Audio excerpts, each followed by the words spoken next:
Good morning, Daybreak watchers. We're going to get going in about 20 seconds here. Finding support for my child with ADHD felt overwhelming. I didn't know which direction to take, but Understood.org's resources helped guide me. Now I have the tools I need to keep us moving forward.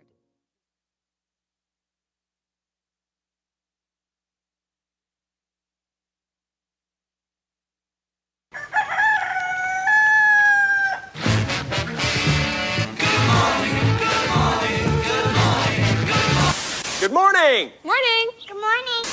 Good morning. Good morning. We've talked the whole night through. Good morning. Good morning to you. This is where Wisconsin wakes up. It's Daybreak with Brian Noonan and Jamie Martinson. Here are your hosts, Brian and Jamie.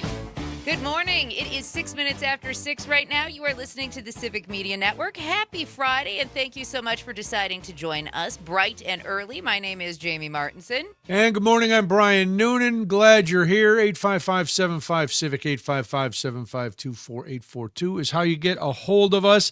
So, Sunday's Mother's Day. How are you celebrating your mom this weekend? That's our question for you this morning. Good morning, everybody. Frank is here. Morning. You feeling better? I feel like $1,000 compared $1,000. to Monday, Tuesday. I love it. As I was on air talking like this. So I think everybody's happier that I'm feeling better and I'm less cranky. So Is Mrs. Frank happy that you're feeling better and less cranky? yes, Okay. I think All right. she's most happy. That's the only thing that's important. Who cares about your Right? health, Who as cares? long as Who she's cares happy? how I feel? Happy wife, happy life. You Right, know I how don't- that goes, Frank. Glad she's not happy. annoyed or bothered by my sick presence. That's right. Then there's Parker looking like he's going to a Pearl Jam concert later. Yeah, I suppose that's probably fair. Yeah. Brian, good. how is that any different than any day Parker's here? I don't know. Today it Wait a just hit me because you were commenting on he was commenting on his T-shirt under his flannel with his Yeah. neck beard. He Your was, inappropriate T-shirt. Slightly inappropriate T-shirt. Were you able to get up on time today I and not was. be rushed? I was up Okay. on time All right. 20 minutes earlier than yesterday, which isn't as on time as I want to be, but it was on time enough. Welcome Well, to the you world know. of trying to go to work. That's right. It's not class where you could just wake up and go, oh, yeah, I guess Yeah. I'll go today. Or, meh, I'm not going today. Or I'll just decide go to do it online. online later. Aha. Yes. Ooh, Tease too it up. soon? Tease Too it up. soon? We're going to talk about that later on in the program. Big hack into the university systems across the country. So we'll get into that. But yes, it's Mother's Day. Jamie, you are the only technical mother on the show, or Yes. literal mother on the show. The rest of us have been called, I'm sure, some form of mother at some point in our lives. But Usually once a week. yeah, you're going to be traveling, so are you We are. going to We miss are. out on We're- a celebration? We planned things accordingly so that we can actually do one day before work stuff on the East Coast. So we'll be in Boston on Sunday. So I'm excited about that. It's funny though because the oldest kid called yesterday and he goes, "Are we doing anything for Mother's Day?" I was like, "Oh, I apparently haven't talked to you in a long time. You have no idea that we're not even going to be around." And I like that he's asking you if you're going to do something on Mother's Day. I Yeah, did the that's- same thing. That usually we'll get to falls on that. the children. That's no, Or the no, husband. not in our house. No. And here's the thing. We don't put a lot of stock in our house into these holidays. Mother's Day, Father's Day, Valentine's Day. Those don't just have, they just Those don't are have a lot very of stock. different tiers I know, of but holidays. they don't have a lot of stock in our house. And here's the thing. I mean, we've talked about this. There's a reason I celebrate birth month in October, because for one day out of the month, I hope that somebody in our house will take care of themselves for 5 seconds so that I don't have to. Whether that's emptying the dishwasher, loading the dishwasher, putting the dog out without being asked, I don't care. Pick up a vacuum for one day. So as you can see, Mother's Day usually falls to, ooh, it's Mother's Day. Do you want to go out, or what would you like to make for yourselves? At this point, Wow. I'm just like, whatever. But it's Jamie, hear fine. me out. You could have 2 days if you wanted in different months, is what we're could. telling you. I know. I could. It never works in my favor. So Mother's it's Day's just easier. complicated, you It know, It is. because there's people who don't have their moms anymore. Right. Then there's people who choose not to have their moms. Right. And there's a lot. It's like Father's Day too. It's like, Right. come on, and we'll talk about this in June. All I want is, I asked for a left piece alone? of quiet. Yep, and I call it a piece of quiet because when my daughter was young, she thought peace and quiet was a piece of quiet.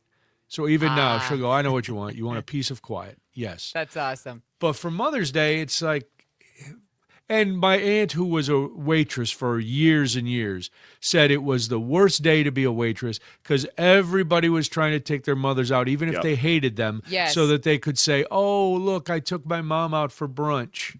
Right. So I said, would you like me to take you to brunch? Absolutely not. I'm like, you can make me brunch. I said, all right, that's cool. I can do that. So is that how you spend Mother's Day, making her food, making her brunch? Yeah, I'll and- make okay. I'll make her brunch. Then I'll probably make her dinner. She gets to pick dinner, and Sure. she'll have some mimosas, and I'll leave her alone because, as she always loves, mothers always love when their husbands go, "Well, you're not my mother," Right. but Right. it's true. You're But all- I'll take- this is I'll also hook her Right. up. I'll hook her up with This some is also stuff. spoken like somebody who's been married for a long time. Really, I just want to be left alone, and I know she wants to be left alone too. So that's how Yeah. we're going to spend our day. I said, why don't you just sleep? You could sleep Right. late, and I'll have Right. I'll take care of the dogs, and you could just.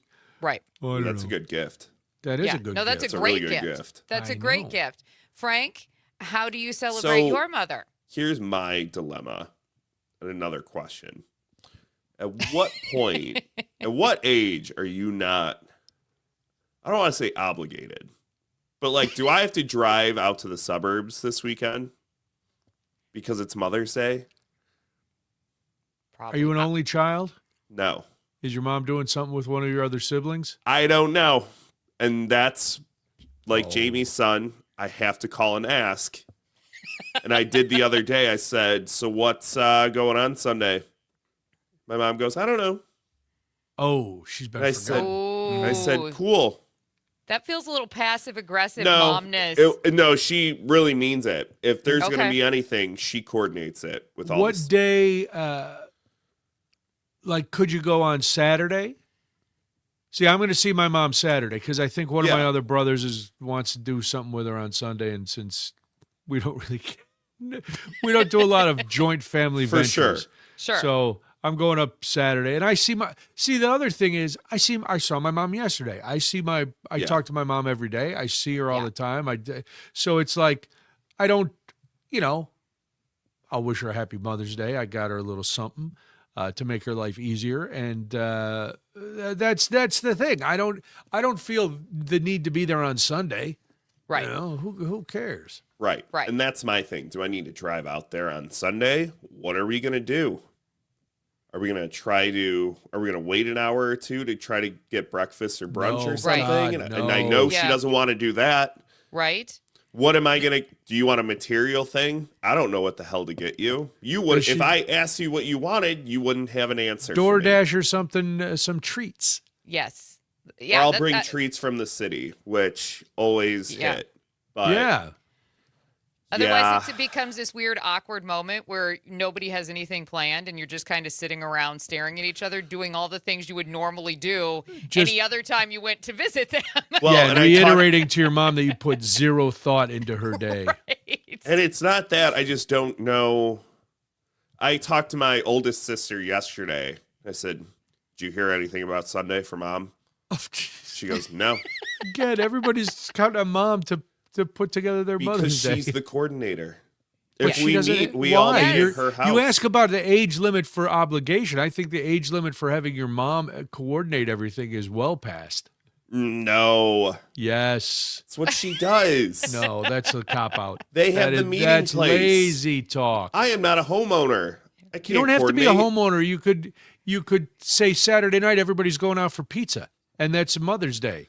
And then you could do something where you and your siblings actually show that your mother raised you to be independent. That's the other thinkers. thing. I'm the baby. I don't have that pull. Here's the other thing. As a mother, just having somebody else take the initiative to do something Like, we don't care what it is. Take us for an ice cream cone at McDonald's. We don't actually care as long as somebody else initiates it. We don't actually have to come up with the idea. Yeah, Frank, does your and mom like ice coordinate cream it. cones from McDonald's? Yes. All right, There you well, go. There you go. take her a her for- McFlurry. There You know go. what? I'm telling you, we're moms. Our Well, bars Mom, are not very high. I asked Brian from work, and he said, "Get you a 50-cent cone." You know what? Well, It's not they the price used to tag. be. Did I? Here's what my first comment would be.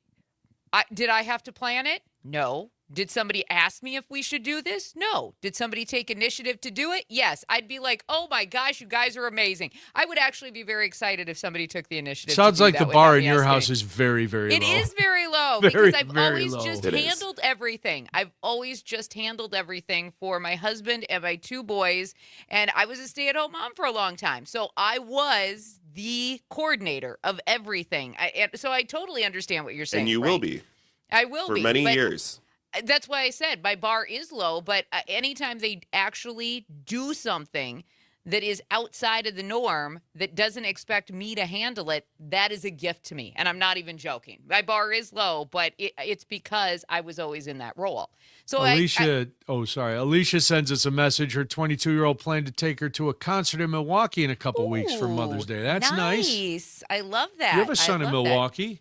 I do. Maybe I do. he could take you somewhere. In fact, He'd that's take why you to a concert. In fact, that's why he called yesterday, because he's like, he works for the Brewers and he helps with the in-house video system during games, and he's been training on all the different facets of how to do the job. And he called and he goes, I have the opportunity to work on like camera 1 on Sunday. If we're gonna do something, I won't shadow. I was like, dude, I said, nothing would make me happier than you learning how to run camera 1 so I don't have to continue to pay your rent. Oh, so you should have messed with him for a little bit.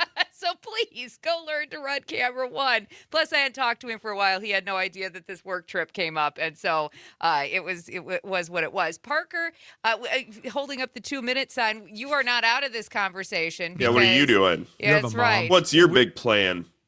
We are just doing a big family thing. We usually do our whole family will get together on Sunday. So Okay. I don't know if there's anything specific for my Oh. mom at the moment. So you Who don't have coordinated to this? plan. My uncle coordinated this. Ooh. The host of the event. Okay. So, The But this host is a- of the this is an- event. this See? is an- so to go Stop. back to Frank's point, the host See? of the event. Yes. No, not on Mother's Day or Father's Day. That's It's but a you he- said this is an every Sunday thing for your family. every Mother's Day Sunday. Every Mother's Oh, Day. every Okay. Mother's Day. Okay. Sorry, Sunday. yes, All every right. Mother's So Day. I'm assuming the aunts, Yes. grandmas, all of that, all involved. Okay, Yeah.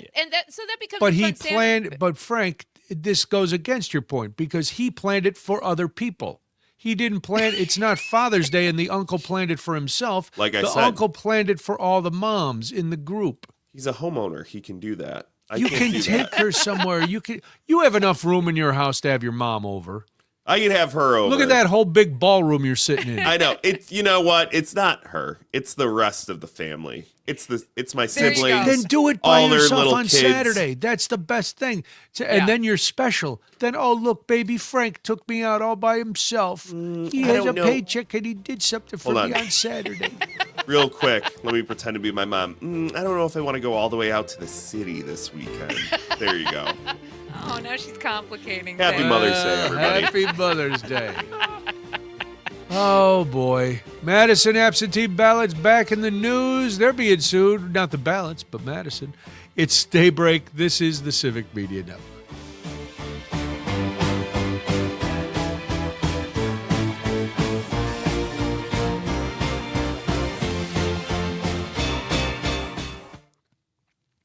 Thank you, Tanya, from Madison. As a mom, I 100% agree with you. Just plan something for me. Yes, Yeah. that's it. Yeah, and We if don't you're expect much. and We've if been you're a cute, dad with John. little kids, it's your job to make sure the little kids have something. Either they made something Yes. or something little and stupid for mom. That's right. I mean, that's the thing. Our bar is fairly low. We've been puked on. We've wiped snotty noses. We've had people drink out of our cups, eat all of our food. Like, our bar is not super high usually just because. Plus, you have to pretend the gifts they made you in school are cool. Yes. That's Yeah. Father's Day, at least, is over summer vacation, so you don't get a lot of Yes. those Yeah. True. homemade gifts like in Mother's Day. Plus, Yeah. Father's Day in a lot of places is much more confusing. What I don't understand about Father's Day is there's always all of this, like, the one thing I do feel badly about for dads is the fact that Father's Day just is like, all they ever advertise is golf, tools, and car stuff for Father's Day, And right? Grills. Dads and grilling grills. for Grills, themselves. Yes. Yeah. Yes. Go on. Hey, it's Father's Day. Go grill something for your whole family. Hell yeah. Hey, if Right. it's a new grill, I'm in. Yeah. I'm also not a dad, so I can't really comment too much on this. It doesn't mean shit. I just no, it doesn't. It's like another way for Hallmark to make money, so we can all run out and remember at the last minute to buy a card. That is a seasoned veteran talking right there. It's like It doesn't mean shit. I have something hanging in my office that Molly made me. when World's she was a best little dad kid. coffee mug. No, none of that. They listen. ties. Even as a kid, she knew that was a stretch at best. She knew that was not. A little truth in advertising. No, but she did. She made me something a long time ago that's up there, and then there's a little hand. I have a little handprint that she made like in preschool. But Those are cool. yeah, I mean, I have those that I still have out, but yeah, it's like Everything I don't else want you all the don't attention. remember. I do just want to be. I don't want to hassle that day. Just leave me alone. Yeah, and they got 10 seconds. 10 seconds.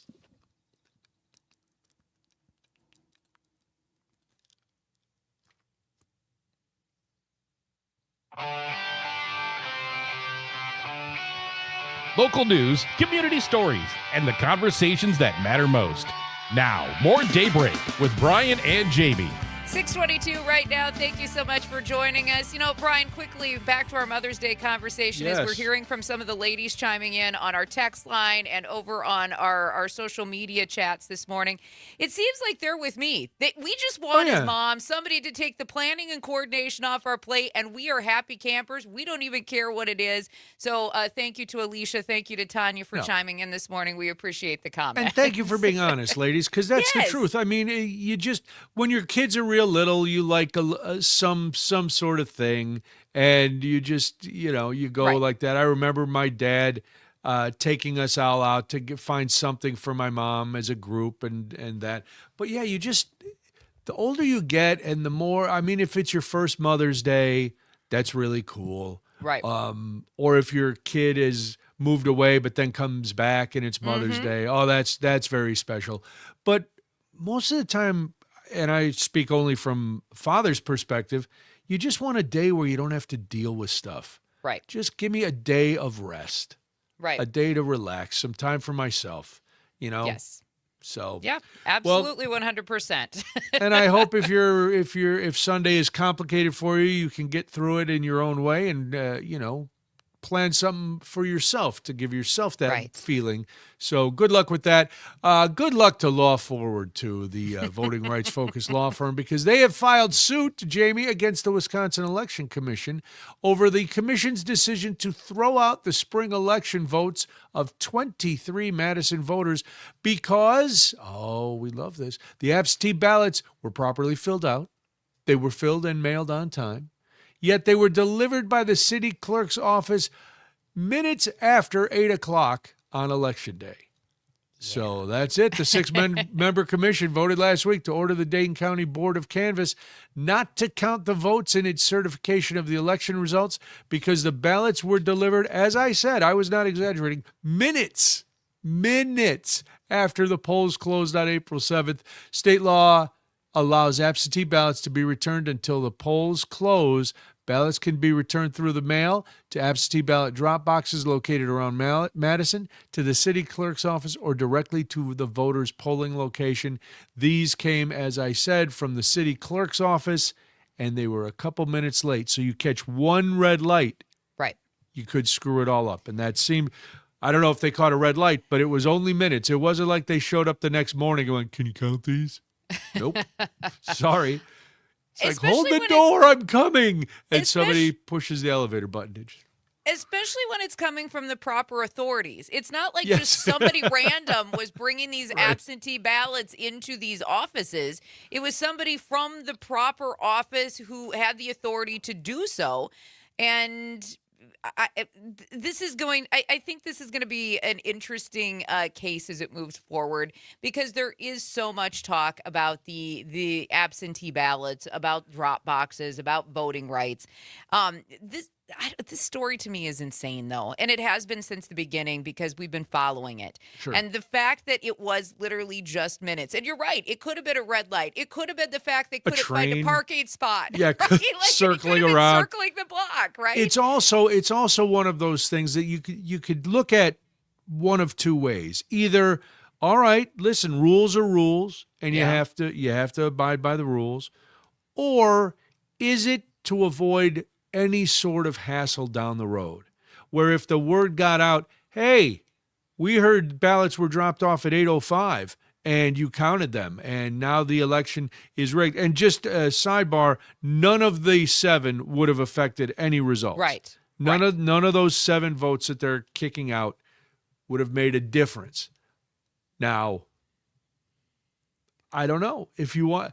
I tend to think it's 1 based on 2.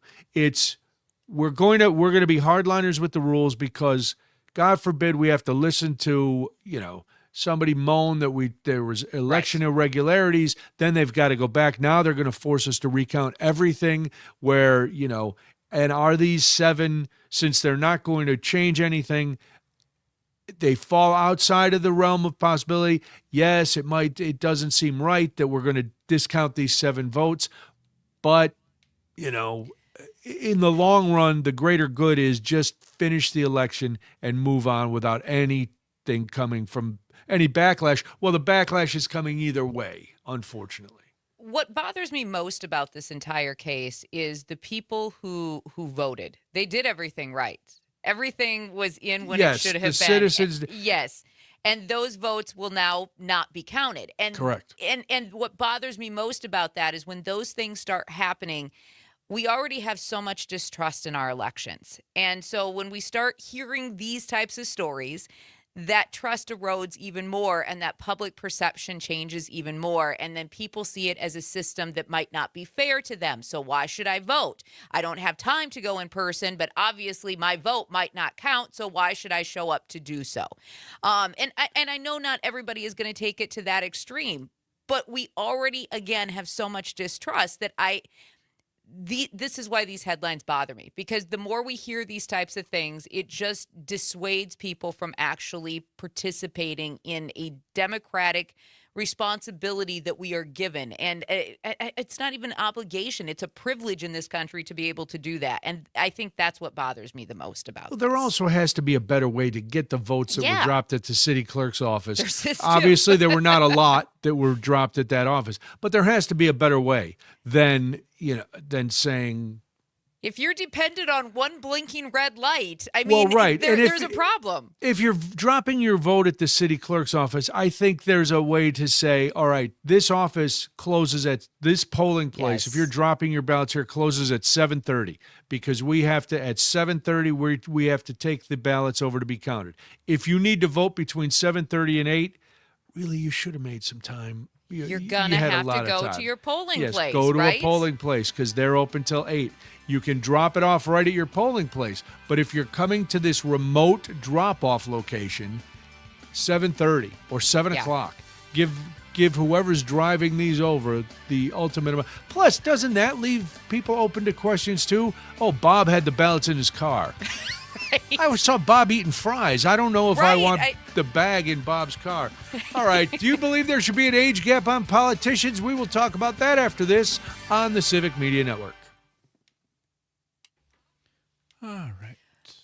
Well, it's like it's so funny because for like Central Count in Milwaukee, that is holy buckets. Is that a process that they Oh, go yeah, through? sure. I mean, there is armed security that has to travel with those ballots. I mean, things are handcuffed to people. Like, it's a thing. Yeah, I don't know. This story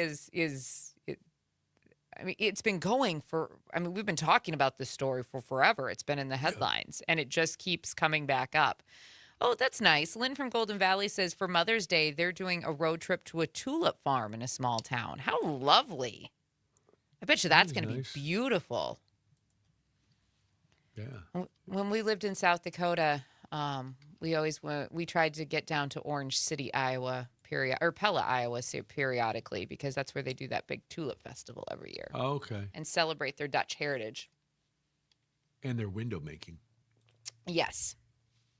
It's beautiful, though. I mean, it's like, I believe it's like multiple days. We always just went on one day, but it's usually like a week-long event, and they do like a parade, and they have like they have traditional dancing and the wooden shoes, and there's windmill, and the food is amazing, and it's a really good time. And it's gorgeous.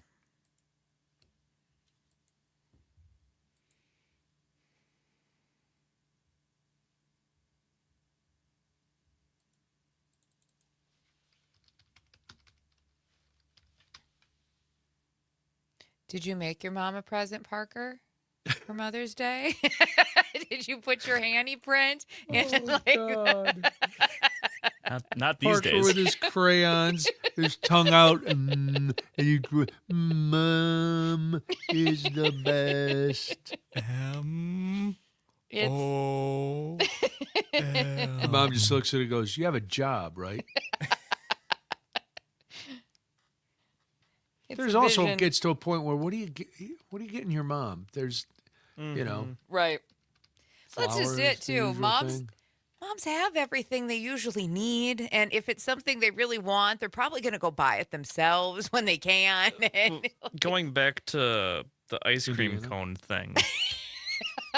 A couple of years ago, I was like, I will take you out to dinner whenever you want, because we already had plans on Mother's Day, so the day wasn't available. And she looks at me like a week later or so, and she goes, "Can we do my dinner today?" I'm like, "Yeah. What do you want to do?" She goes, "I really want Culver's French fries." We're Perfect. simple. Moms Let's are go. simple. So Let's yeah, go. Mom, I'm going to throw in a custard just cause. there you go. If you keep your little tokens from your bags when you were a kid, you could get her a free scoop. That's the move. Use a coupon. That's right. I'll always say to Corey, I'll be like, I don't know, just go get me an ice cream. Let's go get ice cream. And he'll be like, what are you, a dog? We're getting a pup cup? What is happening here? Yeah. What the So hell? Why last not? week or the week before, we were both like, let's get ice cream. So we, Yeah. we went and got ice cream. Went to Rainbow Cone. There you go. Yep. All those chocolate shops around here. So we have one over by our house. And I love going in there because it's the hard scoop ice cream, but they do non-dairies too. So Oh, do they? Okay. yeah. Yeah. They always Chocolate only shop's have a good. couple of non-dairies, but at least it's an option when I go Yeah. in there. Yeah. Chocolate chop's really good. Yeah. And they're everywhere. Mm-hmm. Yeah, I Sometimes- didn't realize how big they were. Sometimes they're only a couple blocks apart too, depending on Uh-huh. what part of the city you're in. Yeah. I'm never saying no to an ice cream, so it's just kind of how that goes. A friend of mine used to work at one, and she would always have like bruises on her Oh, from the arm scoop, from yeah. scooping on the thing. Yeah. Max, one of his first part-time jobs was working at the ice cream shop in Baraboo for a summer, and he always had the same thing. Yeah. And then Being I'd go tall in there. helps with that scooping because you get better Yes. leverage. Yeah, go straight in. And, Especially yeah. when you're trying to get down in the Yes. ones that have been used a lot. Brian trying to get down. Always. I get down with ice cream, Parker. I get down in it.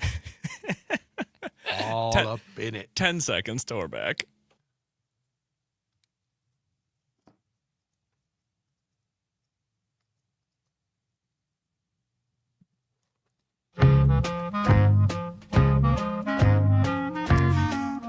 finally solid and better than expected. It's Daybreak with Brian and Jamie. Good morning. Thank you so much for joining us on this Friday. Hopefully you are having a great start to your day. If you're in Madison listening on WMDX or in Eau Claire listening on 93.5 The Tap or even in Wisconsin Rapids on WFHR, we are glad that you decided to join us. My name is Jamie Martinson. And good morning, I'm Brian Noonan. You know, there's mandatory retirement ages in a lot of fields, and yet we do not have them for our politicians. So do you think there should be an age cap, not gap, cap, old folks need not apply, for our politicians? 855-75-CIVIC, 855-752-4842. I'm going to 100% full-throated say yes. Absolutely. Yes. There is no reason that Chuck Grassley, and this has nothing to do with party. I think Joe Biden was too old. I think Donald Trump is too old. I think Chuck Grassley is too old twice. I think, all these guys and ladies, Diane Feinstein? Yeah. She literally died in office. Yes, they kept her alive just so she could vote. Stop with this. Well, I'm not the only one who thinks that way. An overwhelming majority of Americans, actually 8 in 10, are in favor of setting age caps as well as term limits for members of Congress, according to the latest NPR PBS News Marist poll. Count me as one of those 8. Yes. So both ideas are hypothetical because, God forbid, we actually make significant change. Neither is being seriously considered by Congress. One, because they don't want to, and 2, because maybe they're too old to read them. Support for each cuts across many backgrounds and party lines. The poll found 78% of Democrats support both age caps and term limits, and 83% of Republican-backed maximum age limits. Nearly 9 in 10 supported term limits. So why? I know it's hypothetical, but why aren't we doing it? We talk about it all the time. There's no, if at 65, and 65 is not old. 65, no. You can still do a lot of stuff. But in the private sector, 65 people are being put out to pasture who could still do their job very well. Why are we having 92-year-olds and 84-year-olds? And this is not ageist at all, because I'm closer to those ages than I am to Parker's age. But I mean, it's time. There's term limits for the president, so why aren't there term limits for the people? There used to be. There should be. There is constitutionally. There is what we know as of right now. But for people in Congress, there should also be term limits, and these people should not be serving for decades.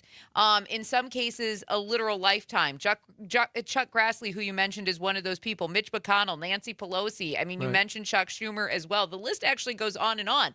We have more people right now serving in Congress who have been in their seat for 30-plus years or more than we have for less than a decade. This is not how the system was set up. And their defense is, well, the first couple years you're still getting your footing and you can't really get stuff done. Well, how about this? I don't get 2 years at my job to get my footing. Right. I get probably, if I'm lucky, 60 days, most likely 30 days. In some cases, you better hit the ground running that first day or you're out. So if you're running, you should have plans in place and you should be ready to make a mark, because how it was set up, this whole system was farmers and everybody came in, they did a little time in Congress, and then they went back to their real jobs. Right. Congress was not supposed to be a job where you could make millions and millions of dollars instead of serving the people. This was not and I know things change, but the whole system that we operate under was meant as to serve, not to profit. And it has not turned out that way at all. I mean, I would love to see some sort of change in several rules that apply to members of Congress, not only from the term limits. I also think, and again, this isn't ageist, but as we get older, sometimes our brains just aren't as sharp. We're tired. I think there should also be a cap on when people can actually throw their hat into the ring to actually run. That gets to the cap. If you decide to run, let's say the cap is 70. Let's just say. Sure. Senate's six-year term.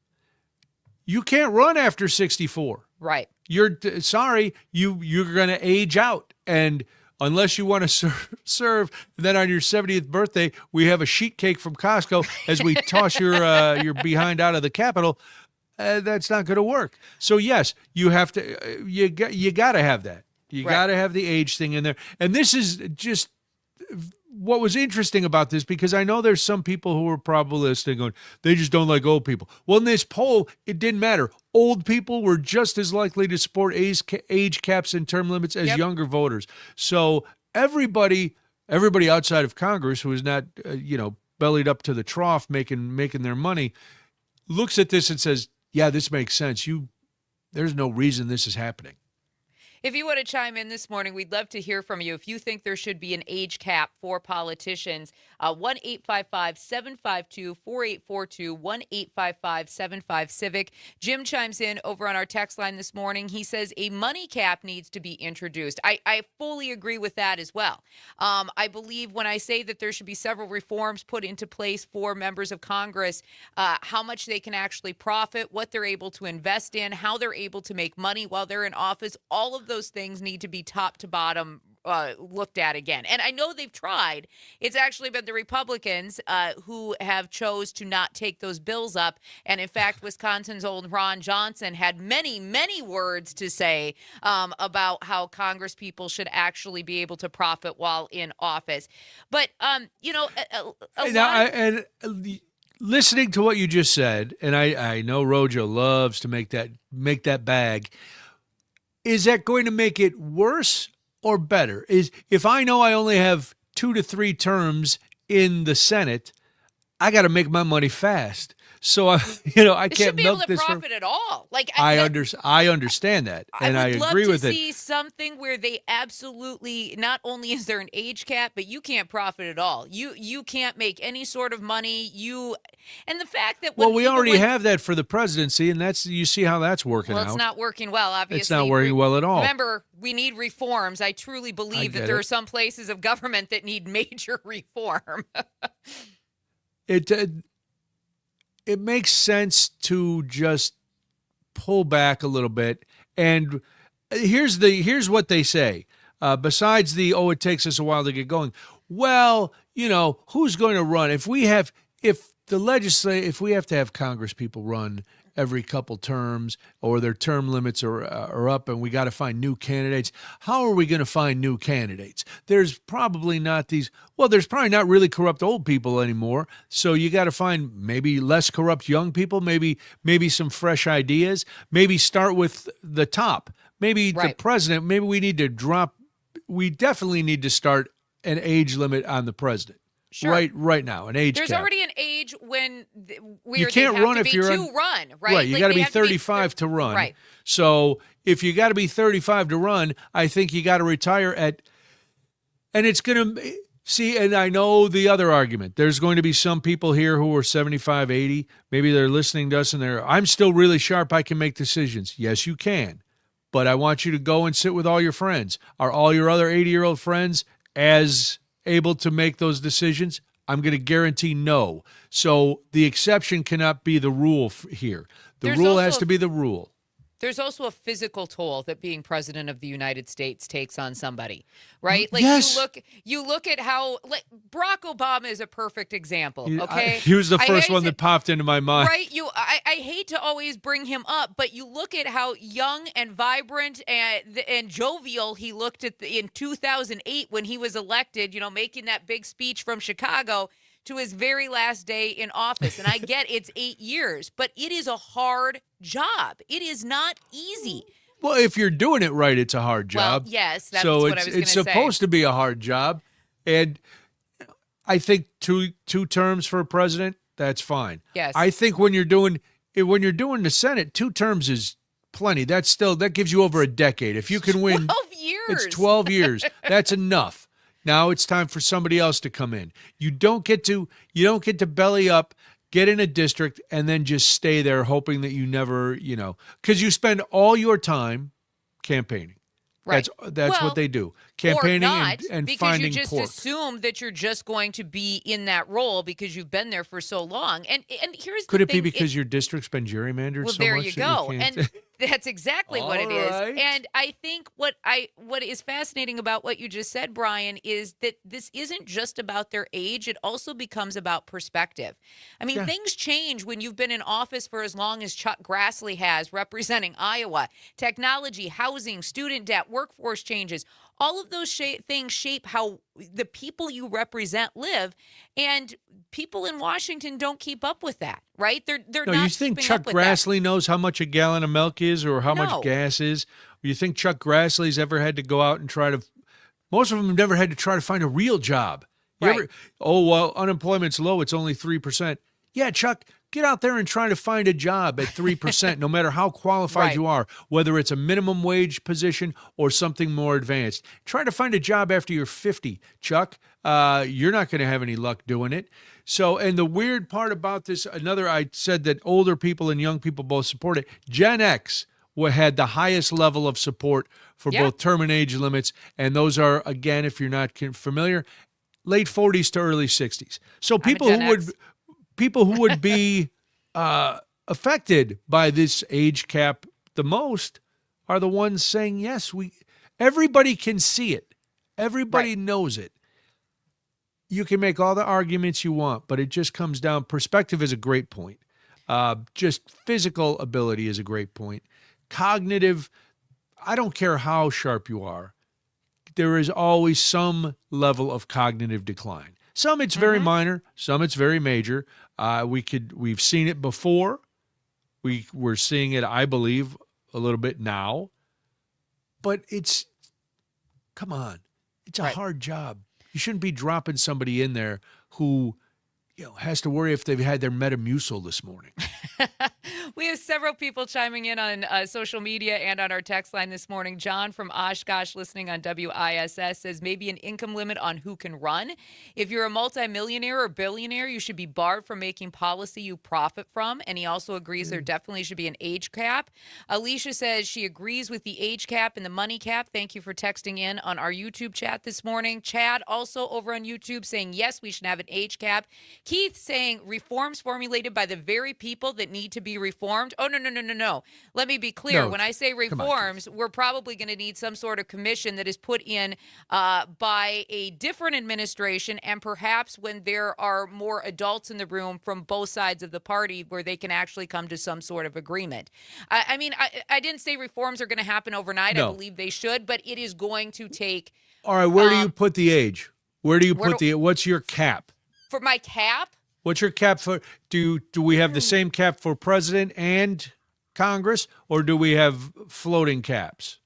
I would say it would, for me personally, I would probably cap it at somewhere between 65 and 70. Because as you pointed out, if you're 70, you get elected, you're done in 6 years, you're 76, you're almost pushing 80 at that point if you're a senator.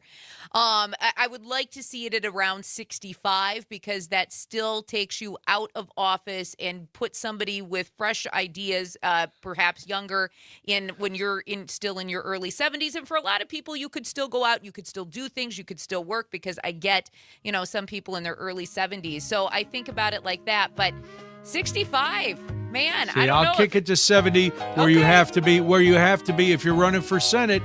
If you're, if you're at that age, you're only going to get to run for one term. So I'll go 70. 70 is the out the door age. Yep. So, president, if you got to run, it's 62 is the last one. Yes, I know, Parker. This is Daybreak on the Civic Media Network.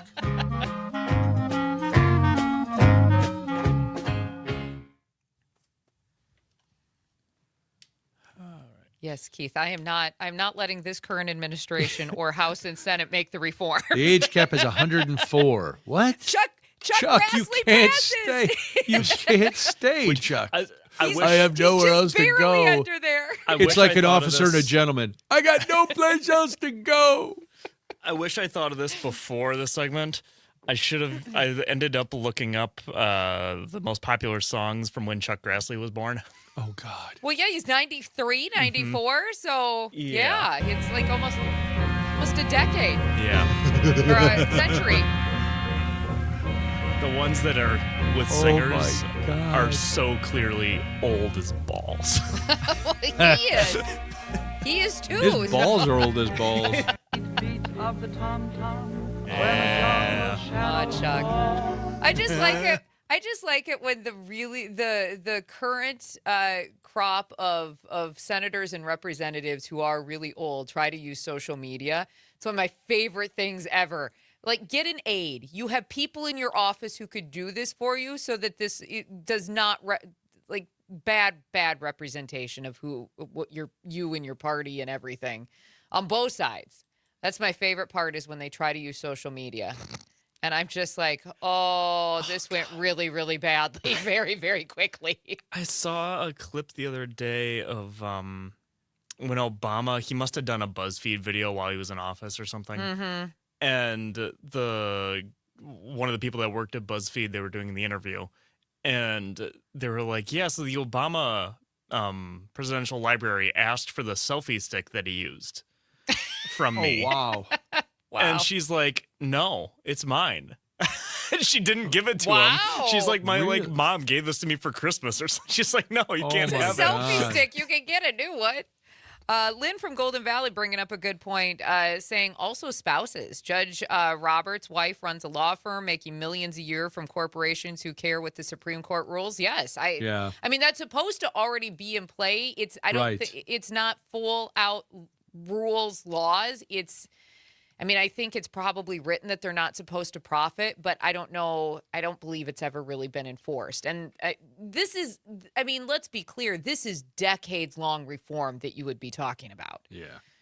I mean, all of this stuff has been happening for decades in government. So it's not going to be cleared up. But you could start with term limits and then keep building from there. Yeah, term limits should be a no-brainer. Nancy Pelosi, too. I mean, I love Nancy Pelosi's been so great, but come on now. Yeah, it's time to time to step let somebody aside. else Well, in that power is district. addictive, though. It is. We got about 10 seconds to our back.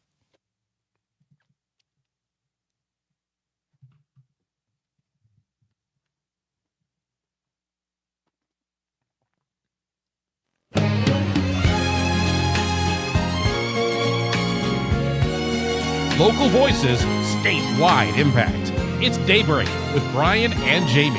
6:52 right now. Thank you so much for joining us this morning. We hope you are having a great start to your Friday. My name is Jamie Martinson. And good morning, I'm Brian Noonan. Are you getting ready to adopt a beagle pup from Ridgeland? 855-75-CIVIC, 855-752-4842. This story now, we've been following it with all the protests at Ridgeland Farms and the agreement that they made last week to sell roughly 1,500 beagles to rescue organizations, shelters, and rescues.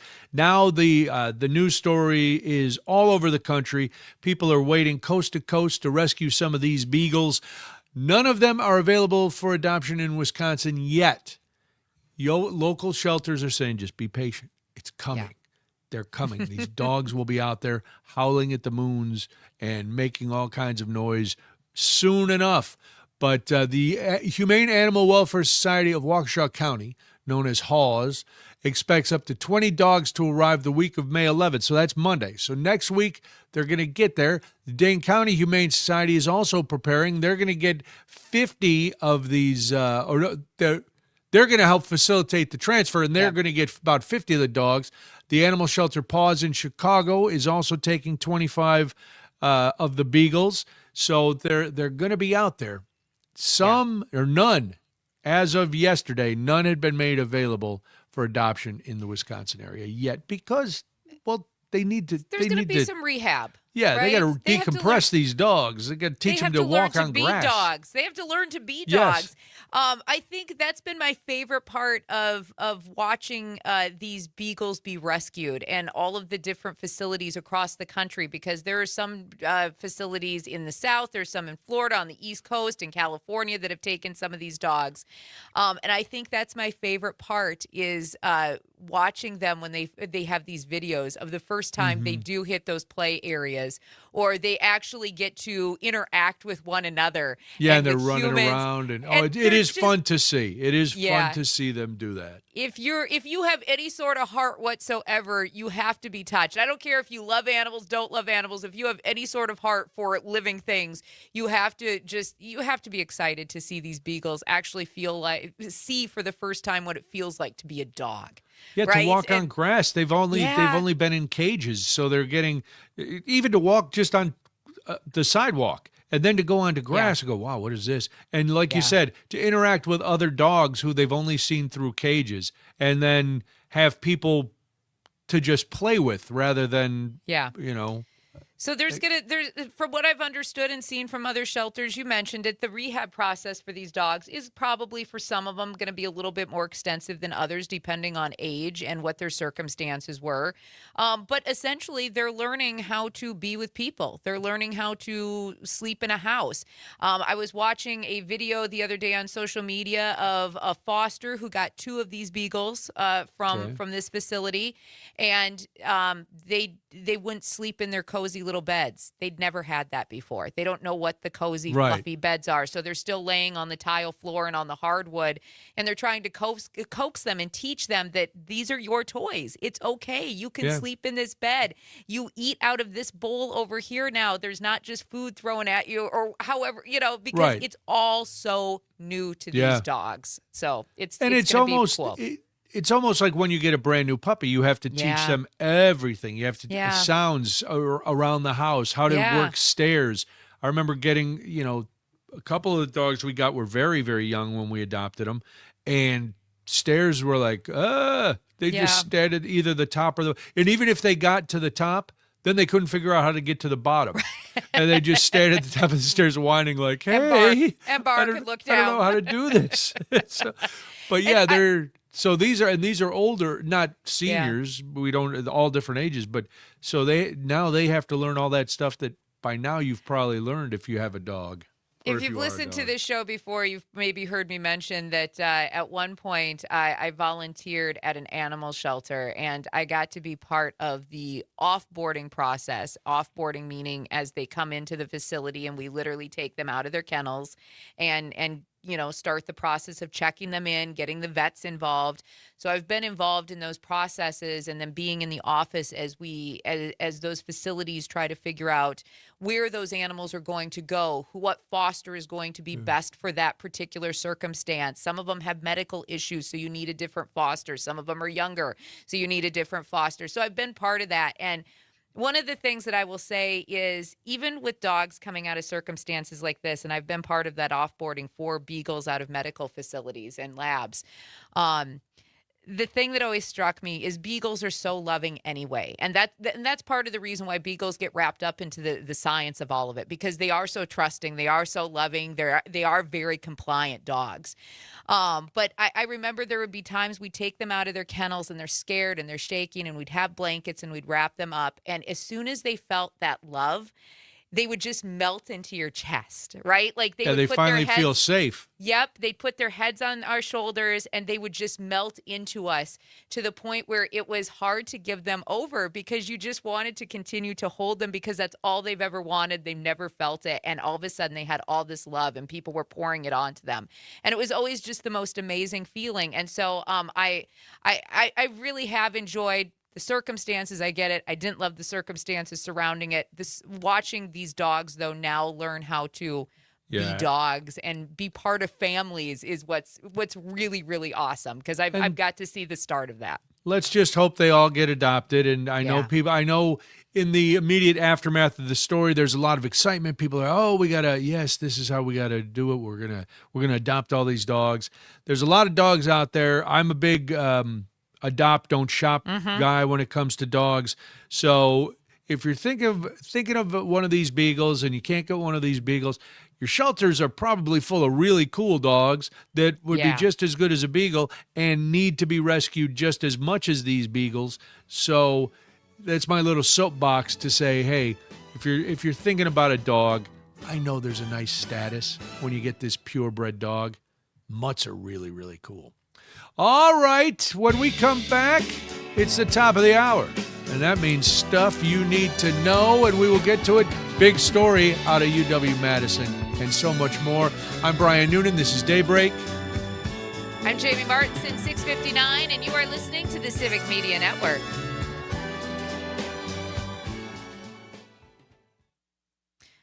Lot of people chiming in this morning about age limits. Stephen Mount Horeb says he would love the Supreme Court to be reworked. He never thought he'd ever see how twisted the radical they have become. Yeah, lifetime appointments are bad business. Oh, of course. Nothing in government should be a lifetime appointment. Ever. Nope. Talking to you, Chuck Grassley. He keeps winning, though. That's the thing. He wasn't appointed. He keeps getting voted in. He's getting elected. Like, who does he rep? Like, I would have to really look at the map of who he represents in Who do Iowa you represent, Grassley? to see who thinks that putting, and again, this is not an ageist thing, he's 93. Like, dude, go retire. You deserve it, right? I don't agree with your politics necessarily, or maybe some of the decisions you made, just like I don't agree with other politicians, both sides of the aisle. But dude, you've been in there for longer than basically since I've been 2 years old. So it's time for you to maybe, go retire, enjoy some life, and do something for you. I don't understand. Alicia says she would put the age limit on running at 65. Yeah. Running? Yeah, on running at 65. Yeah. 65. Because that'd put you at 71. 71. Yeah. I don't know. When you're 71, and I get some Well, people. is there? I mean, if there's the longest would be Senate, so you'd still at 65. Well, 8 years. You're still 73 when you're done being president. Which, okay, we shouldn't have people running for president at 73. I don't know. I might. I'm still going to stick with my 70 as the out the door age. Yeah. Yeah, I'm kind of in the same camp with Alicia as when you can run at 65. I just always think, you have to be able to represent so many different people of backgrounds, ages. And so I get there's going to be older folks in every district. But at the same time, you're representing you're also starting to represent people who are a little bit younger with different ideas and things. And I feel like it needs to be a little bit younger just because of the way the world is moving and just for the overall population. But I think there should be a cap on the age. I think, if we can do it for the president, I think we have to do it for Senate. I think that term limits for the Supreme Court are a thing. I think those should be a thing. In Wisconsin, it's 10 years. Right? You serve on the state Supreme Court for 10 years. Why should Clarence Thomas be voted to the Supreme Court or any of them be voted and then just sit there for the rest of their lives? Right. Rules and laws change. The country changes. Perspectives change. Well, and then it takes, if it's 10 years, then you don't run into the problem we're at now where one president, just by luck of the draw and the Grim Reaper, gets to shape the court. And that's what, they've been looking for this for so long. And we shouldn't have to try to push somebody like Ruth Bader Ginsburg out, and she should have left. She should have left. Yes. She was old and ill, and her mind may still have worked, but she screwed up. But it shouldn't come to that. That shouldn't be the basis. It should be, okay, hey, your 10 or 15-year term is up.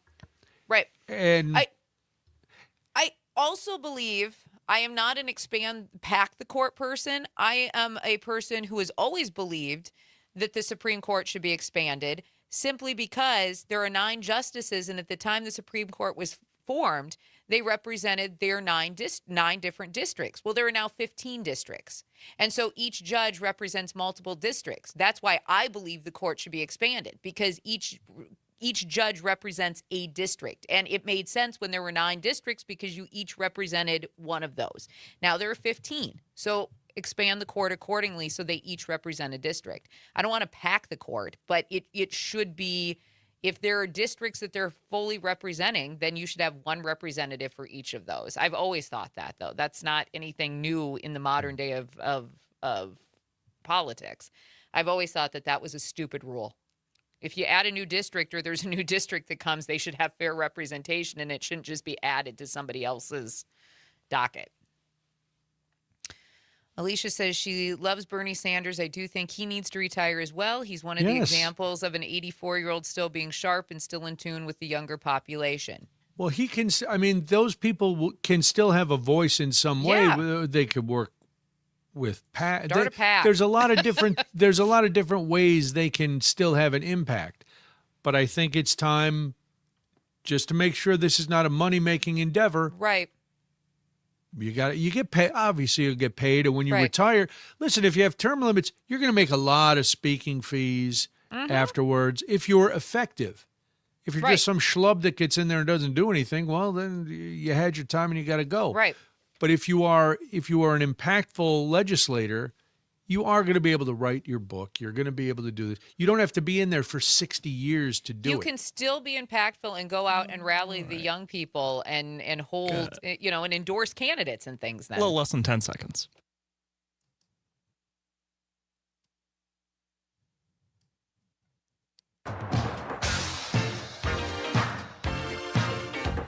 Wisconsin wakes up here.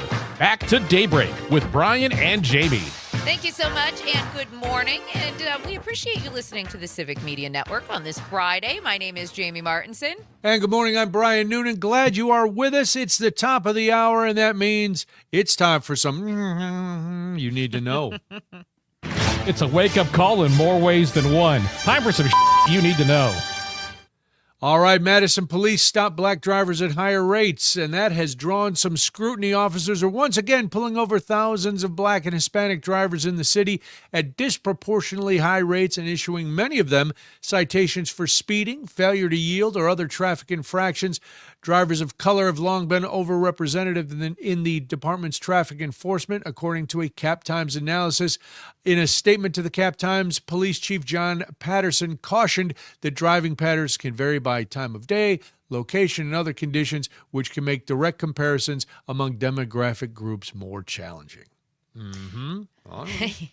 In other headlines with stuff you need to know, going over to the Middle East this morning, it turns out that Iran is trying to force shippers to comply with a new protocol for transiting the Strait of Hormuz or risk attack. Tehran has laid out a set of new rules for vessels seeking to transit the strait, at least according to a document that was seen by CNN. They want pressing ahead with efforts to formalize control over the waterway in defiance of U.S. warnings. Entitled Vessel Information Declaration. That's the document, and it's an application form issued by Iran's newly created Persian Gulf Strait Authority, the PGSA, and must be completed by all transiting vessels to ensure safe passage. It was shared with CNN by Lloyd's List and another shipping industry source who wished to remain anonymous. All right, and another piece of S you need to know. A federal appeals court appeared ready Thursday to reject Defense Secretary Pete Hegseth's effort to punish Democratic Senator Mark Kelly over his call to U.S. service members to refuse illegal orders. A majority of judges on a 3-member panel, so that would be 2, at the D.C. U.S. Circuit Court of Appeals spent more than an hour and a half throwing cold water on arguments pushed by the Justice Department to revive Hegseth's plans, which were shut down earlier this year by a federal judge who said they were unconstitutionally retaliatory. Judge Florence Pan, an appointee of former President Joe Biden, said, "These are people who serve their country. Many put their lives on the line, and you're saying that they have to give up their retired status in order to say something that is a textbook example taught at West Point and the Naval Academy that you can disobey illegal orders." All right, and then here's the big story, Jamie. Yeah. You got it. You got the big one. of Well, S you need to know. It is, and if you've been paying attention or saw some of the headlines, it turns out that there was quite the cyber attack that shut down other universities, but also affected UW-Madison, it was done by a group called the Shiny Hunters, and they appear to be behind this outage of the instructional software that universities of Wisconsin uses for final exams and assignments. It's called Canvas, and the Shiny Hunters actually targeted this system, and it's an online course management that is used by colleges. It's used for course material, course work submission, exams, and grading. All campuses of the University of Wisconsin have been affected by this hack. University of Wisconsin-Madison reported that Canvas became unavailable around 3 o'clock yesterday afternoon, disrupting finals preparations. Not a great time for this to be happening. Now, UW-Madison issued a statement saying, quote, "We are aware of the outage and multiple teams are working with the Universities of Wisconsin administration to address this issue on behalf of our students." Now, if Canvas prompts you to perform any action, this is for anybody listening, this is from the university, such as clicking a link, logging in, resetting your password, or completing any tasks, do not proceed, says the university. These prompts may not be legitimate while the system is down. We will send a follow-up notification when Canvas is back online. This sounds like an absolute nightmare. It's horrible. My goodness. Is it time for schools to scale back on technology in the classroom and go back to number 2 pencils and Scantron tests? 855-75-CIVIC, 855-752-4842. They say that no passwords, dates of birth, or government identifiers, financial information, etc., are involved in the breach. But now I'm too old to have used Canvas in school. Me too. But we had to fill, it was essay tests or it was Scantron multiple choice with your number 2 pencil. Parker, first of all, Parker, for the elders amongst us, can you give us a quick what is Canvas really quick, and then how much did you rely on it when you were in college? So Canvas, essentially every class that you are in has a Canvas page. Okay. You can find all of your class resources on there, like everything from the syllabus to your assignments to your grades. Basically, your lifeline to your class is Canvas, frankly. Oh, wow. So it is a huge thing. Like, they are... Screwed. Sorry, you're screwed. I'm really sorry, students, my friends. I am sorry you are screwed, because I expect that 99% of teachers only had their grades kept in Canvas. Wow. So I don't know what's going to happen to this last semester of work. We've got people chiming in on the text line this morning, and if you would like to get in on this conversation, 1-855-752-4842, 1-855-75-CIVIC. Brian, who's listening on WXCO in Wausau, says that this is affecting the Wausau School District as well. We have Todd, who is listening on WMDX this morning. He is from the north side. He's driving in Madison, and he wanted to talk about the story earlier with the drivers. He says that black and brown drivers, he notices them disproportionately, and he seems to notice them driving carefully in obeying traffic laws when he's not, maybe he's going to run a yellow light or so, or maybe going a little faster, and he's trying to get around other drivers. But back to the breach. Yes, when we talk about this breach, I actually reached out to one of our good friends of this show, Howard Schwaber, who is a professor who is a professor emeritus of American politics and political theory. As a former professor over there, I wanted to know his take on Canvas, and this is what he said to me last night. It's become an indispensable technology, especially since in the post-pandemic era, there is so much more emphasis on remote learning, blended classrooms, and the use of online platforms in general. If Canvas were to be lost or become generally insecure, universities would have to make major adjustments. And again, that is from somebody who has used Canvas to teach those classes, Professor Emeritus Howard Schwaber. And I've taught with different, like in grade school, we didn't have Canvas, but we had Class Kick, and we had other programs where all of your assignments were in there.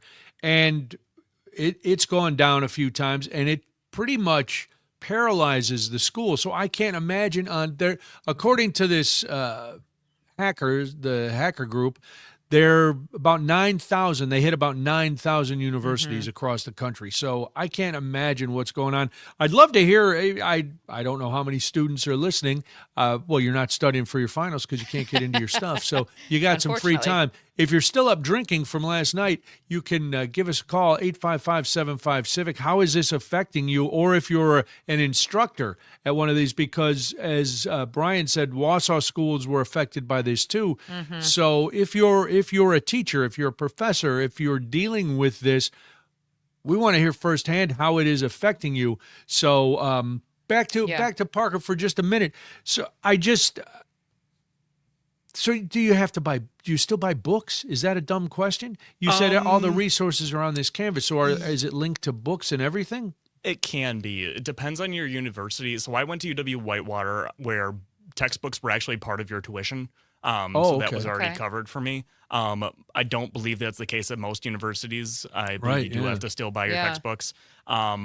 I'm assuming you're asking more about like actual book versus online book is more the where you have to, old school books. Like I had a backpack full of books that I had to carry around campus. Yeah, it's a mix. For the most part, I still had actual books. I think I had one or two online textbooks. Frank, I know that you probably were kind of in the age of as online textbooks were becoming more of a thing. Did you have Canvas too, Frank? Yeah, I did have Canvas. It depended on. Now I graduated in 2016. It depended on the professor of how much they wanted to lean into it. Parker and I, we both did media. I think most of my classes as a upperclassman were more hands-on. We don't need a book. It's all instructional, working with equipment and editing and stuff. Sure.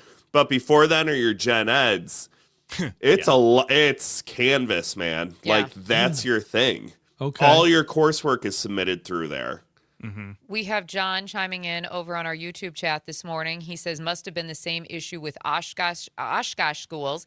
He also went on to say that as a parent, I will say using Canvas is quite frustrating when working normally. Go back to email and heaven forbid sending forms home in the backpacks.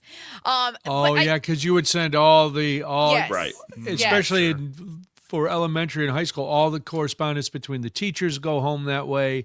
It's and if you have parents who are not, and that's becoming less and less as younger people become parents who are not tech savvy. It was, or in my district, a lot of people who didn't speak English, a lot of immigrants in the community.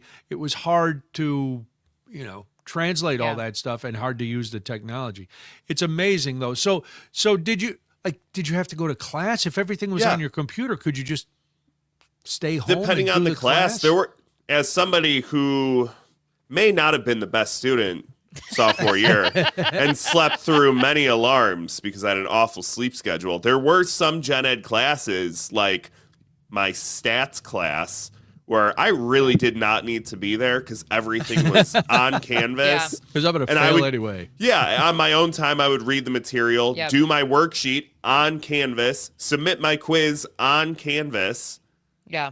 Wow. And if they didn't have an attendance policy, I'm just sticking with Canvas. The but attendance also, policy was huge. Yeah, dude, I know. I had to retake a class, even though I got an A+ in it. But anyway, I'm still mad about it.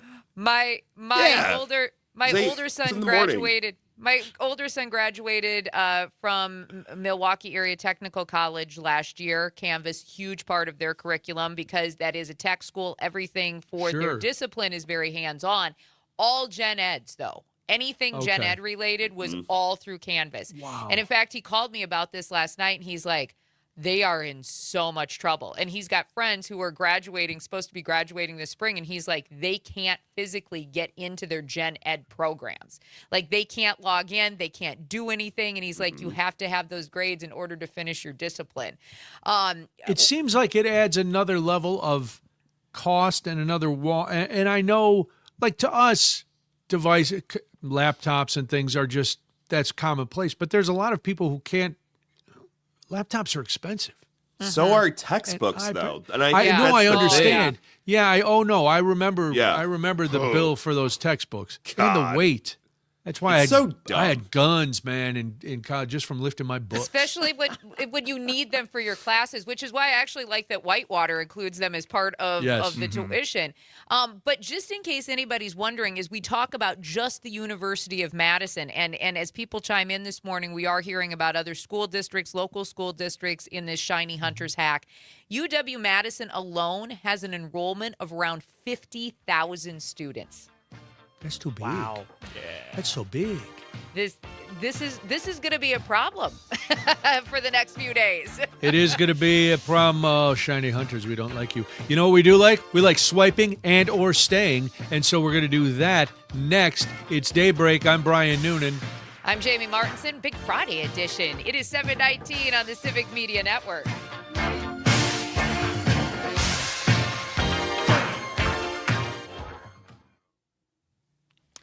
Yeah, I don't know if we misled it all, but I should say that, like, the history, like, everything that you have, like, previously done, It's that, on there. at least for me, that, was it for you? Oh, yeah. Oh, for me, like, my transcript was elsewhere, was on a different program.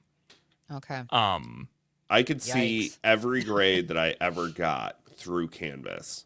Really? Okay, Canvas for us was just by semester. It would, like, refresh every semester, basically. Interesting.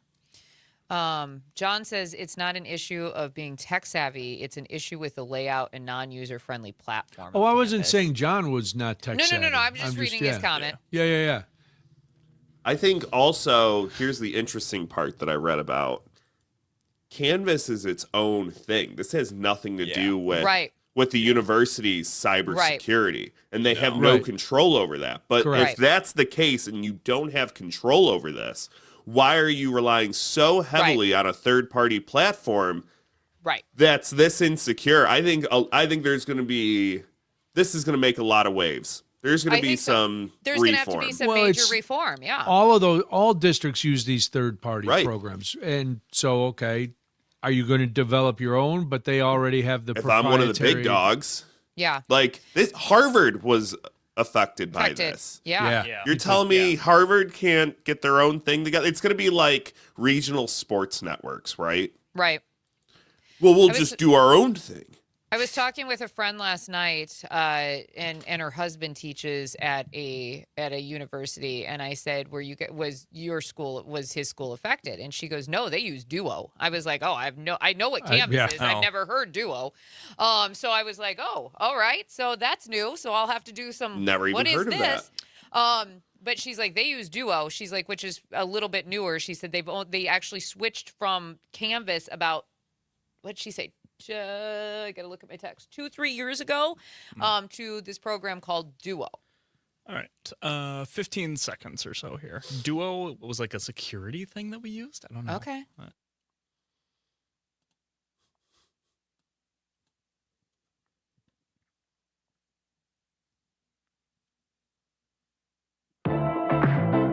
Let's break out of the bubble and see what's happening out there in pop culture. It's Swipe or Stay on Daybreak. 7:22 right now. Thank you for joining us on this Friday. It is time for Swipe or Stay, where we're going to talk a little pop culture for a mere 7 minutes and let the politics breathe and current events for just a moment or so with our senior producer, Frank. How are you today? I'm doing good. Also, Parker, real quick, and for everybody on the live stream, as we were talking between breaks, let me tell you my story after this segment about when I had to use Duo for the first time last year. All right. Anyway. All right. Perfect. Anyway. Swiping and staying. We are swiping and saying, here's how it's going to work. I'm going to read some pop culture headlines, and Brian and Jamie are going to have to decide whether they want to hear more of it or if they want to swipe on to the next one. And Parker can be the tiebreaker if we need him. So we're going to get on to story number 1. We have a Love Boat scandal. Oh. Love Boat scandal. The Love Boat. I'm staying. Scandal. I like a good scandal stay. All right, so this was a trick to get Brian to agree to this story. We have a Diana Rossini and Mike Vrabel update. Oh, this will go in your permanent file. I wanted a hope Lauren it does. Tweez, Fred Put it Grandin. in Canvas, Brian. Put the grade in Canvas. It turns out that the two rented a boat together in Tennessee of June 2021. It was a 2 to 3 hour private excursion between the two. Now here's the kicker. Yes. Rossini was about 6 months pregnant at the time. Oh. Now, I'm not saying, but I'm just saying, there's been a lot of speculation about the timeline of this relationship and affair. Yeah. And there have been some rumors, some stories. Everyone's Baseless, like, oh my God, baseless. But the timeline is starting to line up a little bit. And it's leading to a possible bombshell report. And I did say if we get any more news, it's going to be leading towards that, or that news is going to drop. Now, I'm not going to go out and say what it is. It's pure speculation at this point, and we can't confirm or deny any such rumors. But there could be an update in the future. Wow. See, Brian, aren't you We happy? can confirm that this segment is duplicitous at best and downright fraudulent at worst. I have no idea what you're talking about. Story I don't 2. know those big words. Musician says to leave his kids with his fortune would be abuse. I hate these people. Stay. Stay. Any guesses on which musician said this? Oh, gosh. I want to. No idea. I want to say Kanye. Think older. Older. Mick Jagger. It is not Mick Jagger. Jamie? We'll just throw Bon Jovi. It is not Bon Jovi. So Sting has come out and doubled down on not leaving his massive fortune with his kids.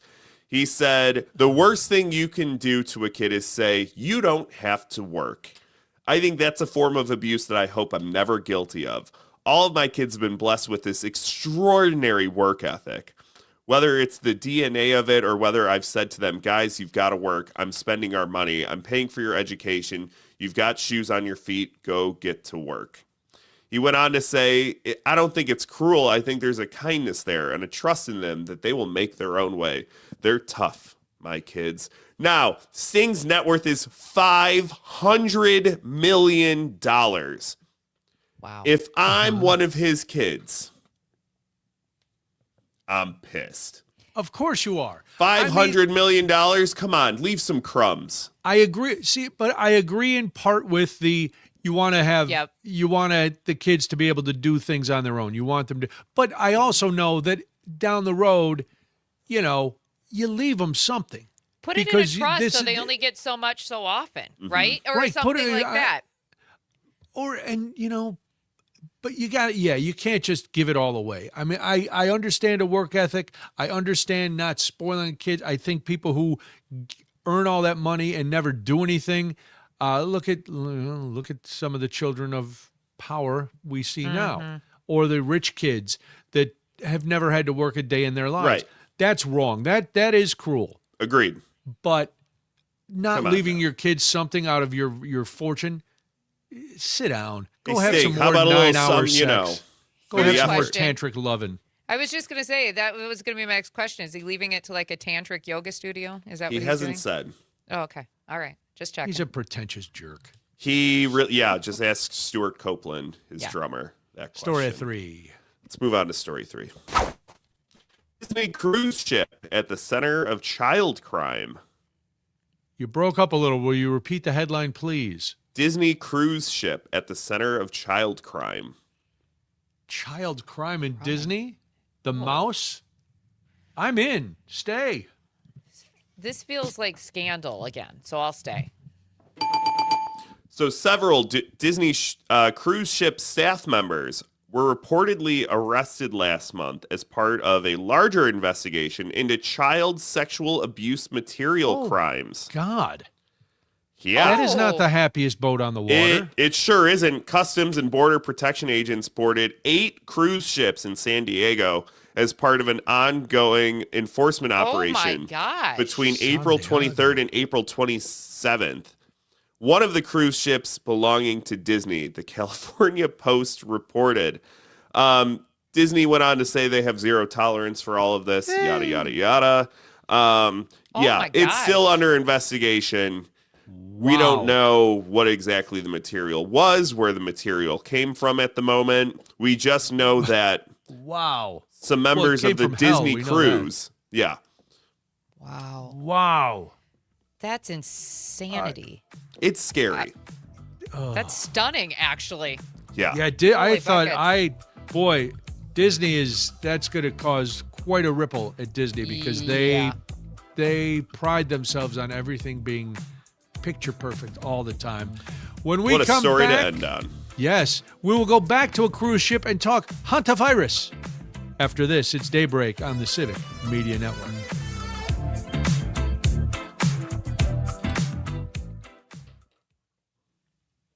All right.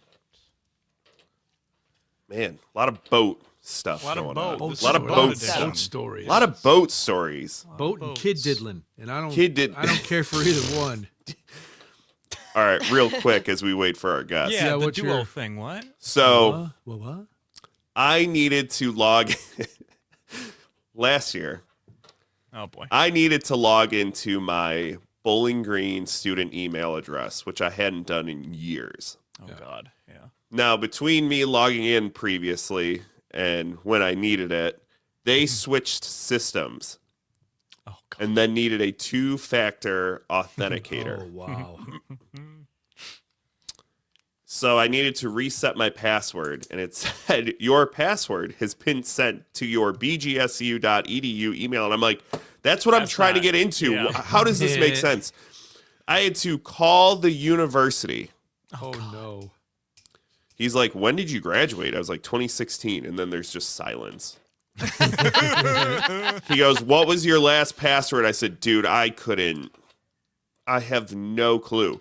Do you know your student ID number? No, it's like 13 digits long. Why would I know that? And I don't have my Bowling Green student card still on me. Anyways, I did finally get in there, and I needed the password to get into my Nintendo account to pre-order the Switch 2 last year. Did I do this on Wow. company time? Yes, I did. Okay. I'm That's ducking what I out want to now. hear. Bye, Not this Frank. company. Good morning, Dr. Conway. Hi, Dr. Conway. Good morning, Dr. Conway. Good morning. What did I come into? What kind of scam is Frank pulling nowadays? Frank's running a lot of, guy's running a lot of shenanigans. Dr. Conway, I'm a producer. I got to do what I got to do to get the job done, you know? That's right. I'm a pediatrician. We got to like chisel together an income as well.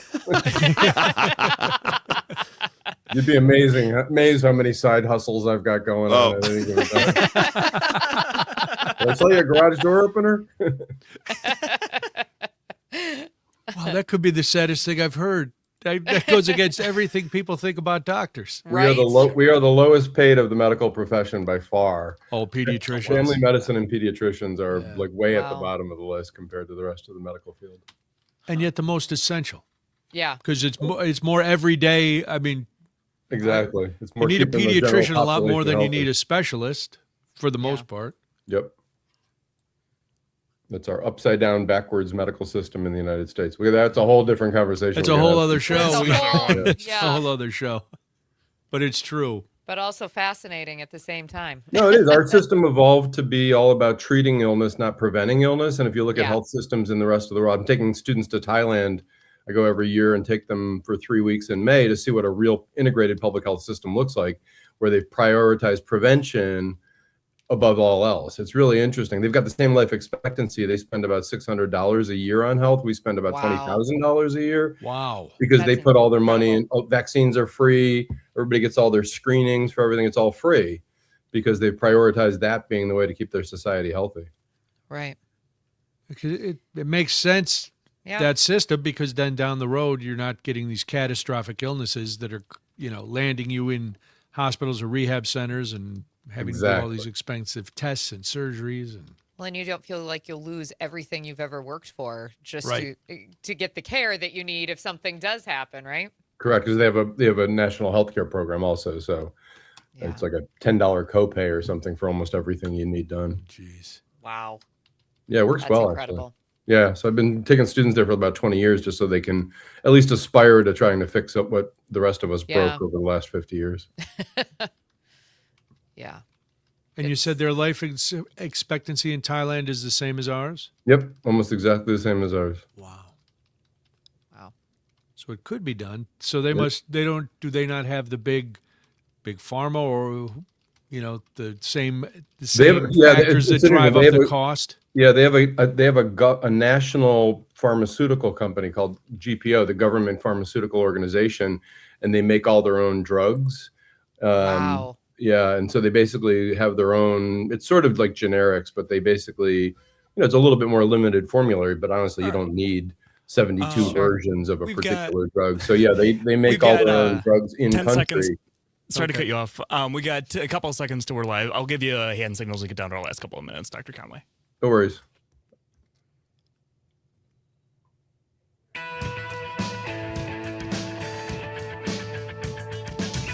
Local voices, statewide impact. It's Daybreak with Brian and Jamie. 7:35 right now. Thank you so much for joining us this morning. If you are listening in Appleton and Oshkosh on WISS, or in La Crosse on WXCO, or in Hayward on WBZH, we're glad that you are joining us on this Friday. My name is Jamie Martinson. And good morning, I'm Brian Noonan. If you've been paying attention to the news, you know that a deadly outbreak of the rare hantavirus unfolded over the course of weeks on a cruise ship that sailed from Argentina toward Antarctica and then across the Atlantic Ocean. According to information from the cruise operator, the World Health Organization, and ship tracking data. Now, nearly a month has passed between when an elderly Dutch man fell sick and died in the South Atlantic, and laboratory tests in South Africa first confirmed hantavirus infections. So what is hantavirus? How does it spread? And should there be concern outside of the other passengers and crew on the ship? Dr. James Conway is a pediatric infectious disease specialist with UW Health, and he joins us now. Dr. Conway, thank you for being here. We appreciate your time. So most of us have never heard of hantavirus. What is hantavirus, and how contagious a disease is it? Yeah, so hantaviruses are a whole group of viruses that primarily live in rodents.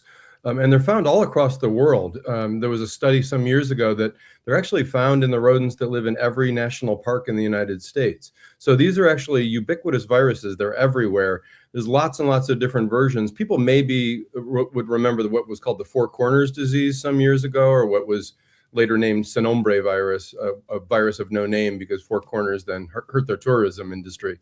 But hantaviruses are everywhere, and typically they're diseases that are caused when rodent excreta, so rodent stool, gets dried out, and then as people go in and clean places up and aerosolize that stuff, so they're kind of sweeping, they make it into a dust storm and inhale it, and that's typically how people catch hantaviruses. And again, they've been around forever. They're all over the world, and there are periodic outbreaks. This one's unusual because this is one of the rare versions of hantavirus that can actually be transmitted human to human. Dr. Conway, when you say rare, does that mean that and I understand that we're on land right now for a lot of us. We're not on these cruise ships, but when you say rare, does that mean that people shouldn't worry? Is this just a less common but still serious illness? Kind of explain that to us. Yeah, so there's two sides to that kind of discussion. I mean, I think one thing for people to always remember is that, again, hantaviruses are everywhere. So if you're cleaning out your cabin or doing some, work where there's a lot of rodents around, we always tell people, like, wear a mask when you're cleaning out the cabin or cleaning out the garage where there might be rodent droppings, because as those dry out, the reason we don't see major outbreaks, even though these things are everywhere, is because most of the time that stuff stays kind of moist. It's when it gets dried out and then becomes sort of dust particles. And so, like, it's always a risk. And we, have periodic cases here in the United States. What the rare part is that this particular strain, Andean hantavirus, is the one that actually is able to be transmitted from one human to another. The other part of the rare part is, cruise ships are in some ways kind of the ideal place for transmission. Schools and cruise ships sort of have a lot of similarities. You put a bunch of people in close quarters, and we've seen outbreaks of norovirus, of bad influenza on cruise ships. People have certainly recognized the fact that COVID spread pretty widely. There were a couple of cruise ship outbreaks early in the COVID pandemic. So cruise ships do put people into these close quarters. And so you get a couple people with a very contagious disease in close contact with other people, and they're having sustained contact with them. And so this was sort of in some ways kind of a perfect storm of just the right virus being brought onto a cruise ship with just the right number of people that were confined for a period of time as they're crossing the Atlantic. And so it was sort of everything came together to give this an opportunity to happen. So let's go back real quick, Doctor. And Dr. Jim Conway is our guest. He's an infectious disease, pediatric infectious disease specialist with UW Health. So the strain of the virus that is able to be transmitted person to person rather than just from the droppings and the dust, that's always been around. This is not some sort of new strain that we're seeing just come out on this cruise ship. Yeah, I mean, it's been around. I mean, we don't know exactly how long, but I mean, these things, there's stuff in like old literature. There's a version people may have heard of, the Crimean Congo fever. Used to devastate explorers and during wars in the 1800s. So I mean, these things have been around for a while. But this particular strain, we've known about it, but it hasn't reared its head very often. Okay. And it's really isolated to the Andean mountain area down in South America. So this really was sort of that combination of, people that had been traveling in that area, somehow picked it up somewhere in that area, got onto this cruise ship, and then being in close contact with other people, then spread it to other people. I think the other piece of this, just, as we kind of close the loop, is that part of the problem with these things, and the reason I think there is such concern at the WHO level, is that they have very long incubation periods. So people can kind of get exposed and be walking around incubating this for up to a couple months. And so wow. that's why, initially they had everybody sort of locked down on this ship and didn't know what to do. And they were sort of just stuck there anchored. They're now letting people come off the ship, but they're trying to make sure that they've got a way of keeping in contact with those people. There's already some of the travelers from the United States who are on that ship who have already returned to the U.S. Are they still contagious as it's incubating, or we just don't know? Yeah, I mean, so that's the thing, is that while they're incubating it, they're probably not that contagious. The thought is they're mostly contagious once they develop symptoms. These are typically things that cause pneumonia, pulmonary symptoms, and so cough and sneezing and things like that. A lot of the hantaviruses also secondarily, as they spread through the body, cause a lot of kidney damage, and so that's where they got kind of a lot of their reputation. So that's the interesting and kind of tricky part of this, is that, you can't keep these people trapped there forever on the boat, but also like releasing them back into the wild does, potentially raise some risk if they're out there incubating. And so that's the reason with contact tracing, which hopefully we're good at now after COVID, people are going to be able to, in the public health sphere, keep track of these people. And if they get any symptoms, then immediately lock them down into a quarantine. Now, you just mentioned some of those symptoms, and from what I've read, and I would love for you to correct me if I'm wrong, but it starts for some people a little bit like the flu, right? Totally, And some people have the runny noses and things. So at this stage of, if you're in Wisconsin, I'm an allergy sufferer. I wouldn't know the difference if I'm just having an allergy or if I'm actually coming down with something more serious. So how can people tell the difference if they are concerned or have been on a cruise ship or, maybe think they've come into contact? Yeah, no, it's a great question. I mean, we're fortunate in some ways that this is happening in the time of the year that's happening, at least in the Northern Hemisphere, because there isn't a ton of influenza circulating. There isn't a ton of RSV circulating. There isn't a ton of COVID circulating, knock wood. So those are the things that are more mimics of what this type of illness starts as, because it does, you're right, starts as, runny nose, cough, but the fever is the critical part of it. I mean, people have high fever as they come down with symptoms. So fortunately, allergy sufferers, it's usually a lot of annoying upper respiratory symptoms, but the fever is the part that distinguishes it. And, even though there are always going to be respiratory viruses circulating, cold viruses and things like that, typically in adults, they don't cause a whole lot of fever. So when you've got respiratory symptoms with a fever, and especially in the winter months, that's RSV or COVID or influenza. Now, for this group of individuals, they're going to be watching very closely for any kind of respiratory symptoms with a fever. I'm hopeful and I'm certain that, if they develop that and if people are taking this seriously and being responsible, those people immediately go into isolation, hopefully in a place with good air circulation. Hospitals are equipped with these special rooms that have special circulation systems that keep the air circulation separate from the rest of the hospital. So, that part that can be managed, but it's being vigilant and knowing that this can kind of take a while before symptoms show up. Doctor, you mentioned the two strains, this Andes strain that's happening with the cruise ship and the hantavirus that we can get from just rodent droppings around here. Are the results the same? Are the effects of the virus the same from each strain? So, which is why you stressed earlier, make sure you're wearing a mask if you're cleaning out your cabin, if you're cleaning up mouse droppings or rodent droppings or whatever. Yeah, no, they have subtly different symptoms depending on which strain and where you picked it up in the world. I mean, they all have the way you catch these is usually inhaling some of this stuff. So all of them, start out with a pulmonary, respiratory types of symptoms. Some of them, as they progress, are more serious and actually involve spread through the body, and the kidneys sort of take the brunt of the hit. And so kidney failure is sort of one version of these things, but they're all a little bit different as they act out. Okay. Many of the strains here in the United States don't have such a high mortality rate. This Andean strain, has a pretty high mortality rate. About half the people that get it die from it. So, Wow. That's the reason it's such a big deal from a public health standpoint is you got all these people that have been exposed. The idea is the people that have had the brunt of it, and had a lot more exposure, like the couple that were together, so they both died because they were in close contact with each other. And then some of the people that were in close contact with them have had more serious disease. There's somebody in an ICU in South Africa. Meanwhile, there's other people that have presumed symptoms, but are actually doing okay with it and probably didn't get quite as big a hit. So there is like this dose effect, inoculum that makes it more likely you're going to get a more serious case of the disease. We're talking with Dr. Jim Conway. He is with UW Health. He is a pediatric infectious disease doctor.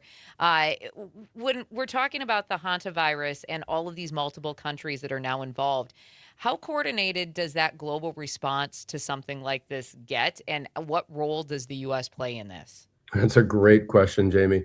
I think we've all realized after the COVID pandemic that public health is not a particularly well-coordinated system in our country. That each state sort of had its own approach for a while. CDC, at least for much of this, did kind of steer the ship and keep things relatively coordinated. At the international level, WHO really has most of the responsibility for doing that. CDC has always honestly been, sort of the big dog, as far as being the major advisor to WHO. And there's clearly signals. The Infectious Disease Society of America, that I'm a member of, issued some statements today that they're a little concerned that the CDC hasn't been quite as front and center as it normally would be in these kinds of things.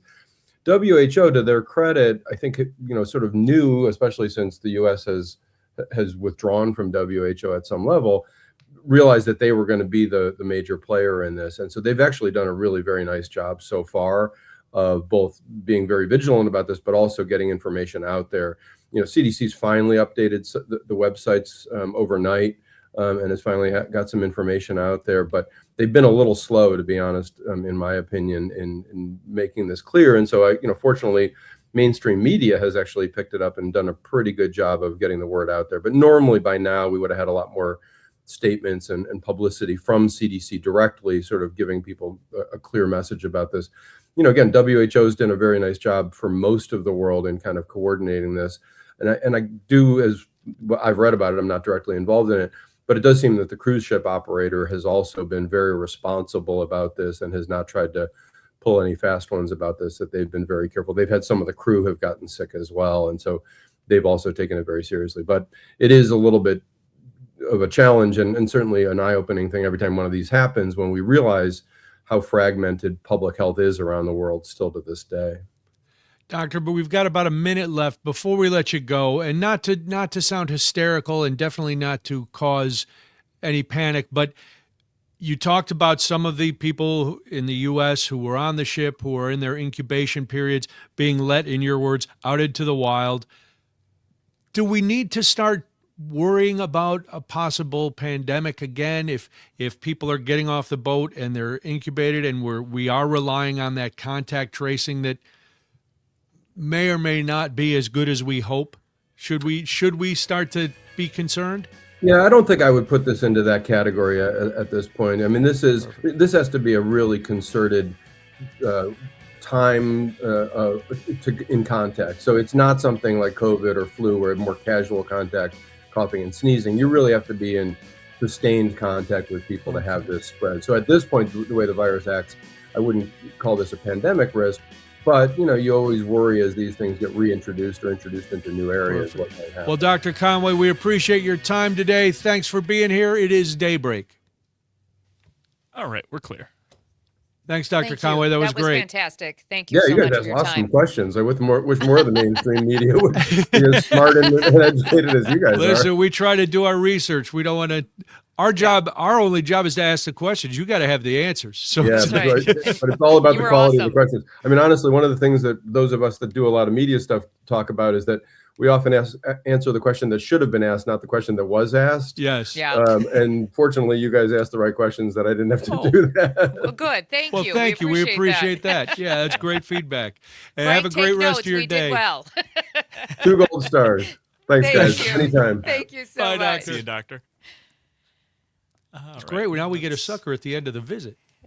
Here's Maddie. right. Hi, Maddie. Hello, Maddie. Hi. How are you? Good. How are you guys? Well, Maddie, we've been Well. told we ask excellent questions. So, Yeah, you do. I listened. You do. but we used them all up on the doctor. So, yeah, you get the dumb questions. That's okay. I'm a little more casual. We'll do our best. Oh, I'm excited. So, how long was Evers in cable yesterday? He was only there for a little bit, and it was on Tuesday that he On was Tuesday, there. I'm sorry. Yes. Yeah. He was there for a little bit, but then he had to fly out to Athens next. So it was Okay. about an hour and a half visit, but Okay. still good. Nice. All right. Well, we'll talk a little bit about that, why he was there, all the important stuff. It was a great Okay. video. Thanks. I appreciate it. It was fun to make. Oh, what do we got here? We just got a Minute and or so- a, or, yeah. yeah, minute and a half.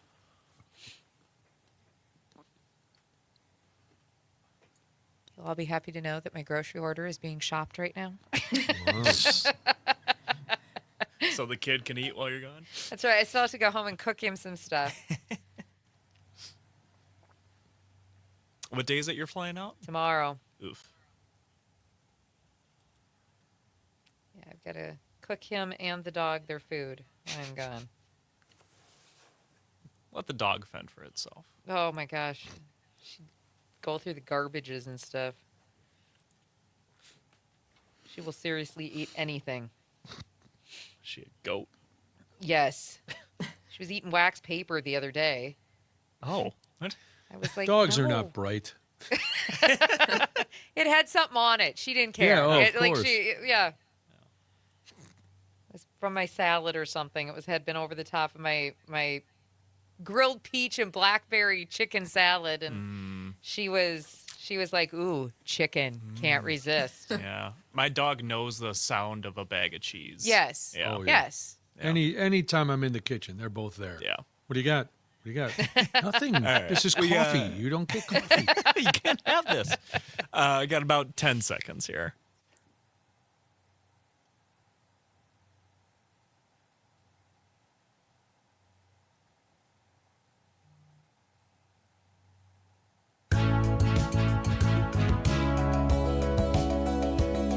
Local voices, statewide impact.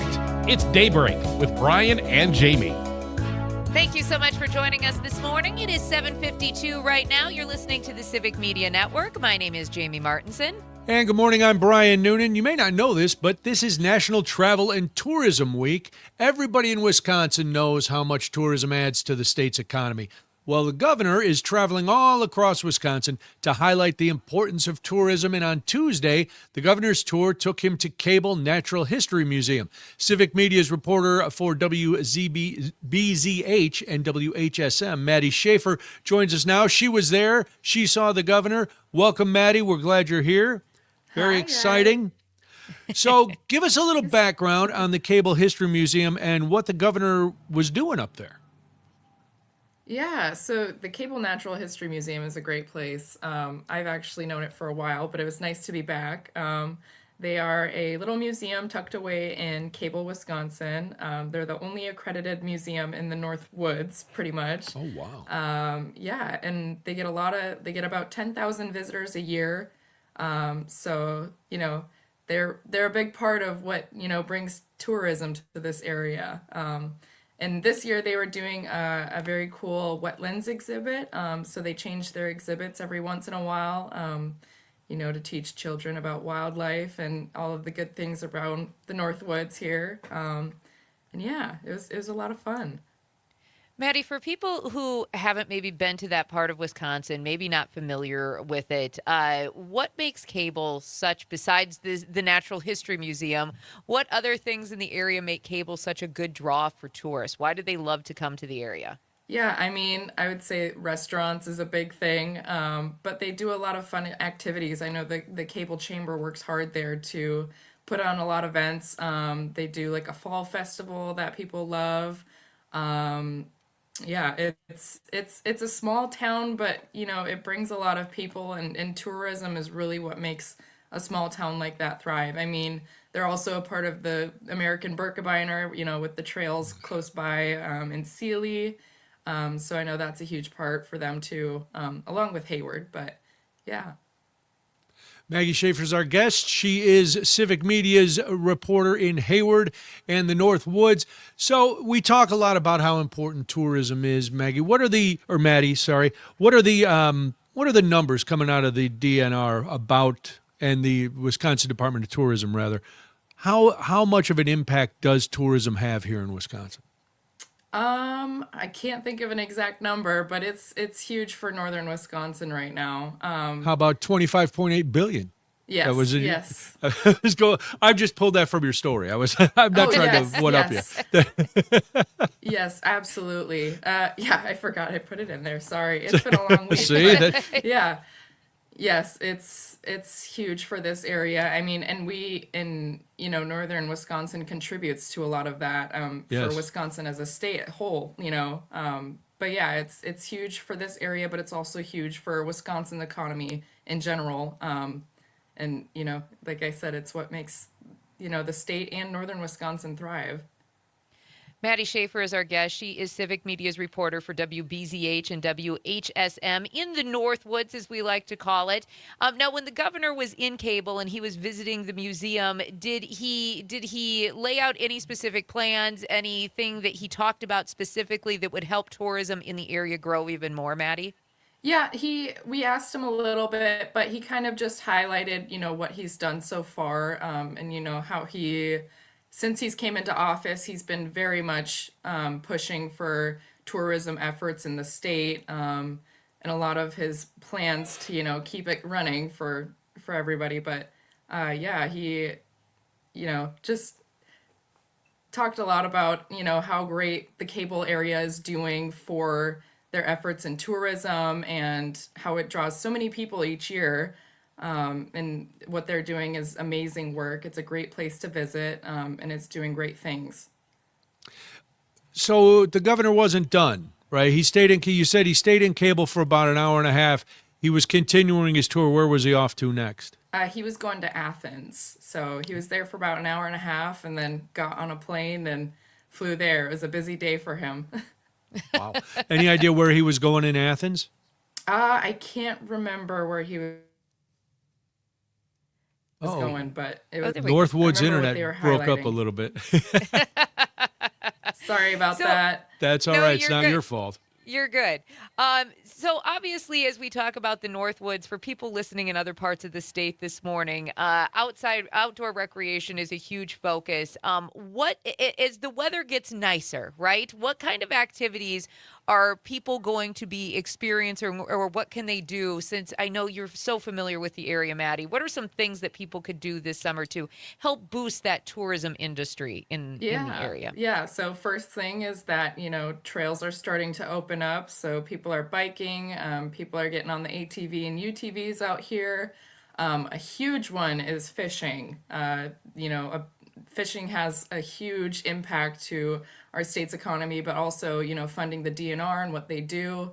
And if you haven't heard, they've been struggling a little bit with their funds. So fishing is a huge one.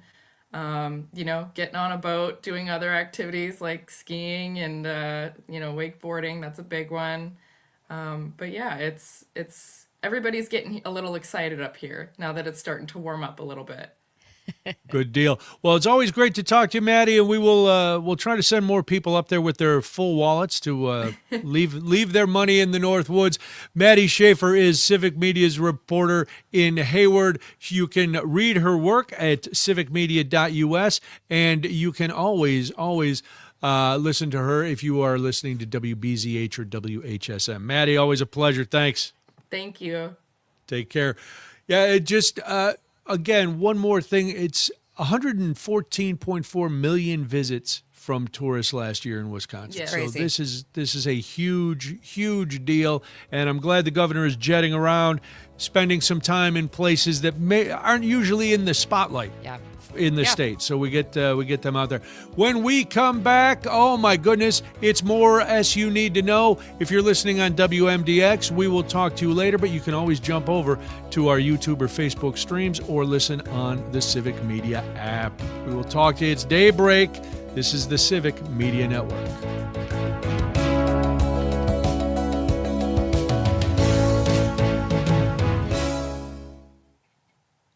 All right, we're clear. Thank you, Maddie. Thank Yeah, you so thank very you. much. Enjoy your I feel- weekend. Yeah. Sorry about that. I feel like I botched that today, but thank you guys No, for having you me. were- No, you were fine. You Thank You were you. great. Thank you so very much. Yeah. Yeah. We'll see you guys. See you See you later. later. See ya. Bye. Bye-bye. Bye. All right.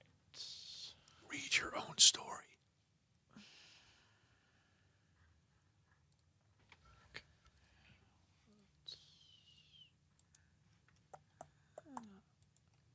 Are we clear? Yeah. All right.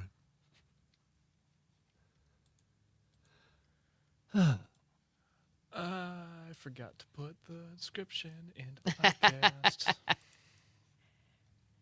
It's because I wrote it up before the hour even happened. Because I knew what we were How going do you know what witty things we were going to do or say? Well, when you have Dude. two interviews and headlines primarily, and another block, just needed to come up with a headline was all.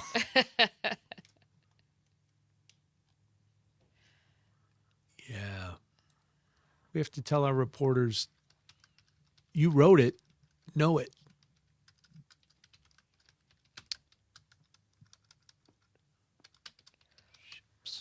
Oh my goodness.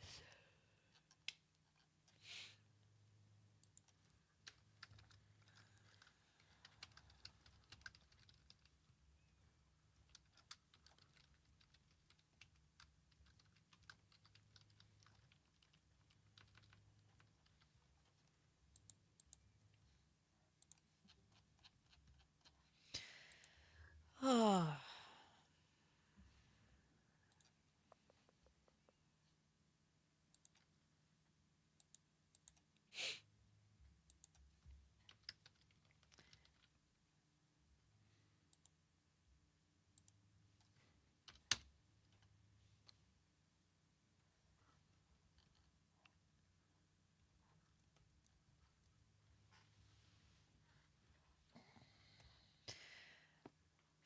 My nose is getting stuffier and stuffier as I sit here this morning. It's really stupid.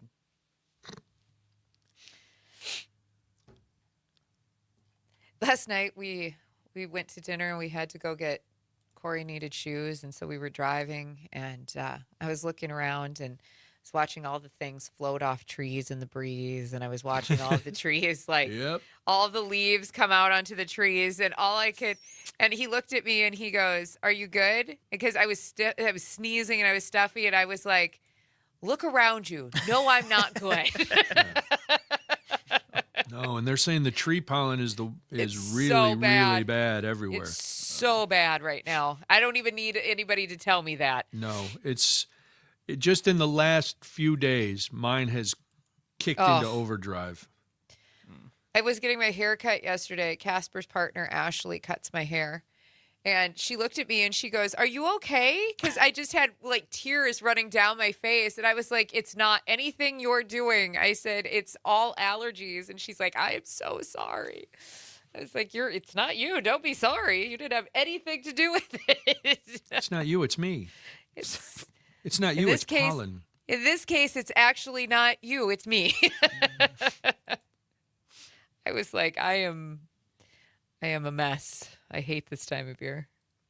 I had to put the dog on her allergy medicine yesterday too. Oh God, the dog Oh. is. Well, only like I've had dogs Yeah. that had Really? to take allergy Oh, medicine. yeah. Oh yeah. But she's fine, like literally for about a month in the spring and then about 2 months in the fall. That's Okay. it. Then she's not on it the rest of the year. But it's just something at those times of the year that just really bother her. It's part of the reason she even wears her boots. Does she And start? Does she start licking like hot spots when she gets her allergies? Yes. And Yeah, yesterday I noticed that's she'd the been itching the worst. same spot. Yep. And I was like, I'm not even going to mess with it. We're just Nope. starting this and I can put it right in her food while we're gone because she doesn't care. She just eats it. I don't have to worry about it. And I know Yeah. she won't get all sore and yucky. And for about a No, month, it's bad. I'll keep her on it until probably about this time in June. And then we'll take her off of it and she'll have no issues. And then in about September, she'll go on it through about probably the end of October. And then she's fine. Okay. It's Yeah, just once certain times dogs of the get year. it, they just keep digging. Imagine rubbing Yeah. your eyes, Yep. how Sure. good it Yeah. feels, and the Yeah. dogs just do that, and then they They get don't those know. giant hot Yes. spots, and Yeah. God. And then I've got a little mousse that I can put on her because she gets brushed like 2 or 3 times Mm-hmm. a week. And so I've got like a mousse that just takes that itching and makes her skin feel better. And she's so cute when she does it. She hates it, but when it hits her skin, like she looks like she's in a sauna, right? Like she's got this full relaxation look on her face. She's the happiest. She closes her eyes. It must really feel good after it hits her Mhm. skin. She's hilarious. Oh, thank God. Right? Mom, thank you. It's like this. Oh my God, this is the best.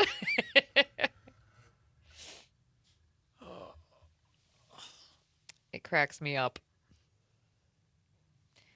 Then her little underbite comes out and then Yeah. she closes her eyes and All right. We got 10 seconds till we're back. Where are we? What's happening?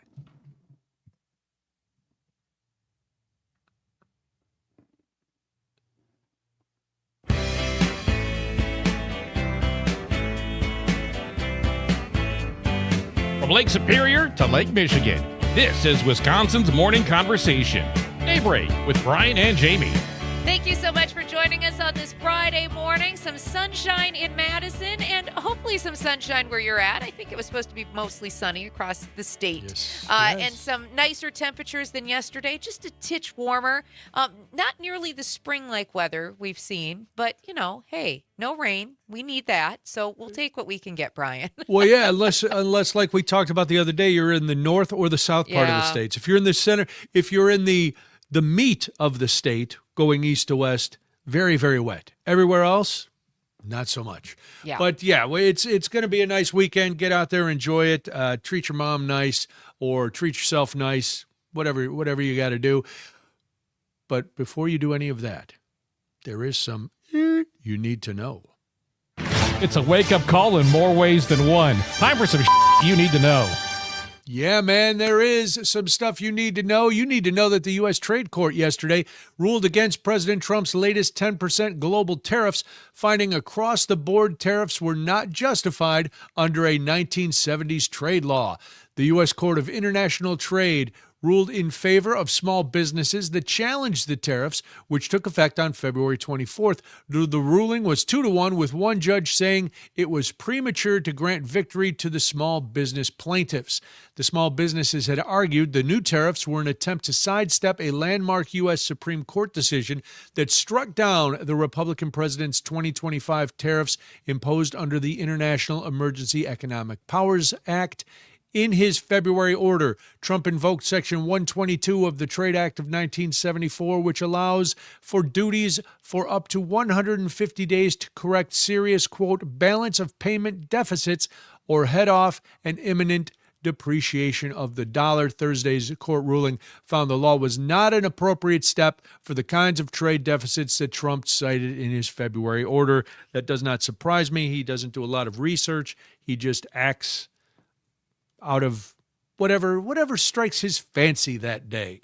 So that's good news for small businesses, hopefully, and I hope they start getting those checks that they've been promised. Now, we won't get any of that money. Don't get all excited. It's not like a tax refund. We're not going to get out. We're not going to see it, but small businesses will, which hopefully in turn will lower some prices. Yeah, and for if you're looking at Wisconsin being a manufacturing agricultural state, I mean this is good news. You have to be very, very happy across this state too, especially since we are a large exporter of machinery, paper products, dairy, so much more. Because obviously businesses have to pay those tariffs, which in turn means we pay those tariffs, and we'll continue to remind. I don't think you understand economics, Jamie.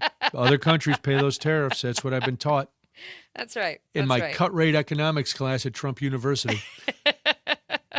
There is more stuff you need to know. There is. We've got a few more headlines this morning. We're going to go back to talking about maps because it looks like this is infuriating. This is infuriating and not at all unexpected. Let's be realistic. Tennessee's Republican-dominated legislature passed redistricting maps yesterday, eliminating the state's one Democratic black majority congressional district a week after the U.S. Supreme Court effectively gutted that major section of the Voting Rights Act. The move cracks Tennessee's 9th congressional district, which covers Memphis, into 3 pieces, each of which contains almost exactly a third of the city's black voters. Now, these new maps mean that all 9 of Tennessee's congressional districts are Republican-leaning. The district had closely occupied the southwest corner of the state. Now, 3 districts snake out from Memphis's center, with 2 crossing the Tennessee River to reach Nashville's suburbs 200 miles away. During a congressional session, as Democratic lawmakers spoke, the House Speaker directed state troopers to remove a section of the audience in the gallery, which had begun shouting. One state Democratic representative described Cameron Sexton, the Tennessee House Speaker, as, quote, the Grand Wizard in Chief, and handed a Republican lawmaker a Confederate flag. The Democratic representative offered amendments to the bill, which the Speaker ruled had been submitted in an untimely manner. This comes 8 days, just 8 days after the Supreme Court's landmark Calais versus Louisiana decision, which invalidated swaths of the Voting Rights Act, which had restrained state governments from drawing congressional districts that left black voters at a political disadvantage. Despite demands from the president for conservative states to conduct mid-decade redistricting, up until this point, up until yesterday, Tennessee had refrained from taking action before the court's ruling. I think essentially some of these states were actually just waiting for the U.S. Supreme Court. Tennessee is an unusual case because 75% of the residents did not want it redistricts. And Memphis is unusual. Memphis's congressional district was not created by maps. Memphis is an organically African-American community. If you've ever been to Memphis, and I love Memphis, it's one of my favorite places, it is an unusual city, but it is predominantly black. And so they had 1 seat. And yesterday, if you watched any of the footage, it was repugnant watching these Republican lawmakers walk out of the chambers smirking and grinning, and one was wrapped in a Trump 2024 flag. And they made no secret about the fact that this had nothing to do with politics, which was the basis of the case in Louisiana. This was all about getting that one black Democratic district gone. They wanted all the seats. They made no secret about it, and they got it. And for the governor, who said he was trying to do this to echo the will of the people was quite clear. They didn't want this redistricting. They didn't want this new map, but they got it anyway. And so now a city that is, it's a black city with Democratic vote. They've always voted Democratic. Now we're going to cut that out. Yeah, I know that's the point, but it's like, okay, Jim Crow, thank you. And this isn't just about one state, right? No, but it's the latest. It's the latest, and it is the most blatant so far. It essentially what happened last week at the U.S. Supreme Court changed the rules of the game, and we're going to see more and more of this as the next few months progress. Because this is what my biggest concern was when the Supreme Court made this ruling. Because states are under their own jurisdiction to decide how these maps get redrawn, there is going to be a massive push for the midterms in November, because they know that if there's not a massive push, if they don't change these maps, they are not going to win. Polling would indicate in every phase that the GOP is going to be a loser when it comes to the midterm elections. And if you are in the state of Wisconsin, if you are anywhere listening on the app, and you are wondering, what do we do about this? First and foremost, you need to pay attention to what's happening, right? Because redistricting isn't always going to make headlines like this Tennessee case, but it has long-term consequences. You also need to show up. If there's a public hearing, if there's a local meeting, if there is feedback opportunities, these moments matter more than you think, because with enough pressure, sometimes you'll get somebody to cave. And sometimes it's just one vote. That's all you need, is one person to cave, and that's all it's going to take. Third, you need to stay informed about who is actually drawing these maps and how they're doing it. And finally, you need to get out and vote. I know that sounds so repetitive, and it sounds so, at this point, easy and like it doesn't matter. It does. You got to get out and vote, because if enough of us vote, even with redrawn maps, you can basically make your opinion heard, and you can reshape things based on your vote, even with a redrawn map. Well, I would imagine if you are a black voter in Memphis, you are going to come out in hordes. Now, will it make a difference because now you're split up into 3 Republican districts? Maybe not. Probably not. But it will make a dent, and it will show. There will be a statement there. There will be a statement. And then we just have to make sure that if the Democrats take control of the House and the Senate, that they pass this gerrymandering law bill that has been sitting in Congress for decades. It's been there. It just has to be passed. But all right, let's move on to something a little closer to home, because who doesn't love a good book ban? Oh, my goodness. In 2024, parents in Menominee Falls filed a complaint with the state, alleging the school district's removal of a children's book depicting same-sex families was discriminatory. Now, 2 years later, the DPI says it has limited authority to assess whether the school district of Menominee Falls violated its local policies or the law. Oh, really? Pass the buck a little bit? Menominee Falls parents say DPI and the state superintendent, Jill Underly, took too long to rule and missed its chance to show support for LGBTQ plus families.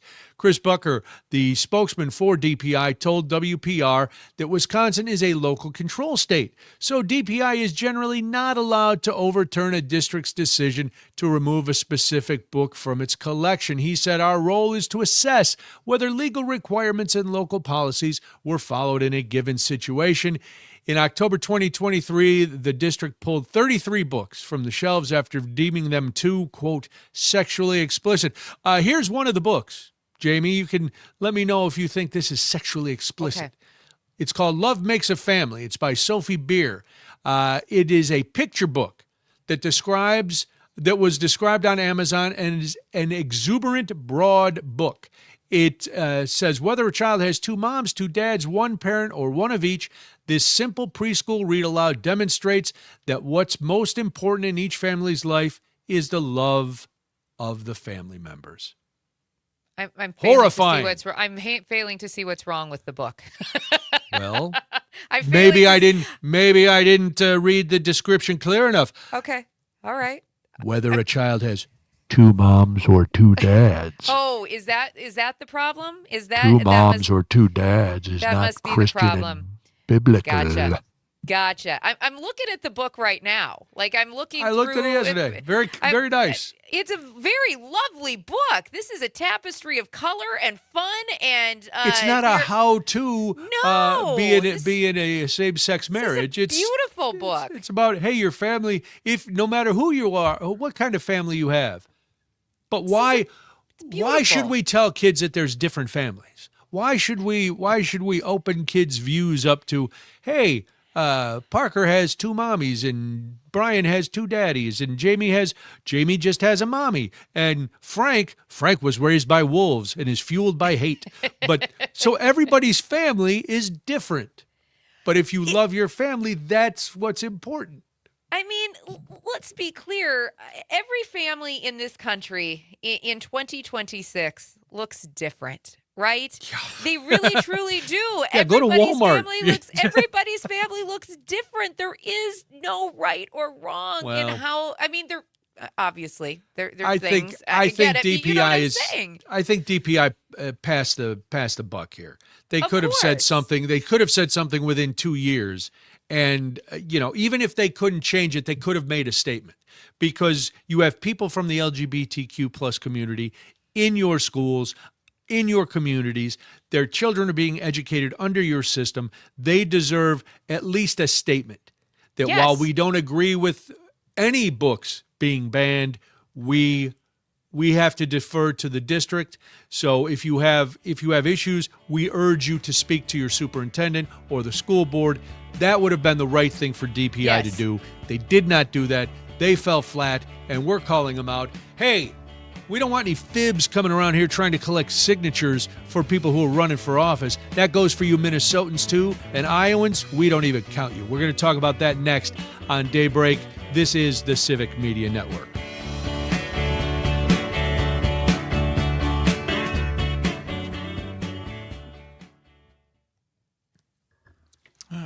Book banning. It's a beautiful book. Pieces of S that we don't need to know. I don't need to know those pieces of S. That's an absolutely beautiful book. Yes. Yeah, DPI dropped the ball on that one. But we don't want to tell children that some people have two mommies or two daddies. What about all the divorced kids in class? Their family looks different. Because mommy's out banging around with somebody new and dad brings home a different girl every week. Well,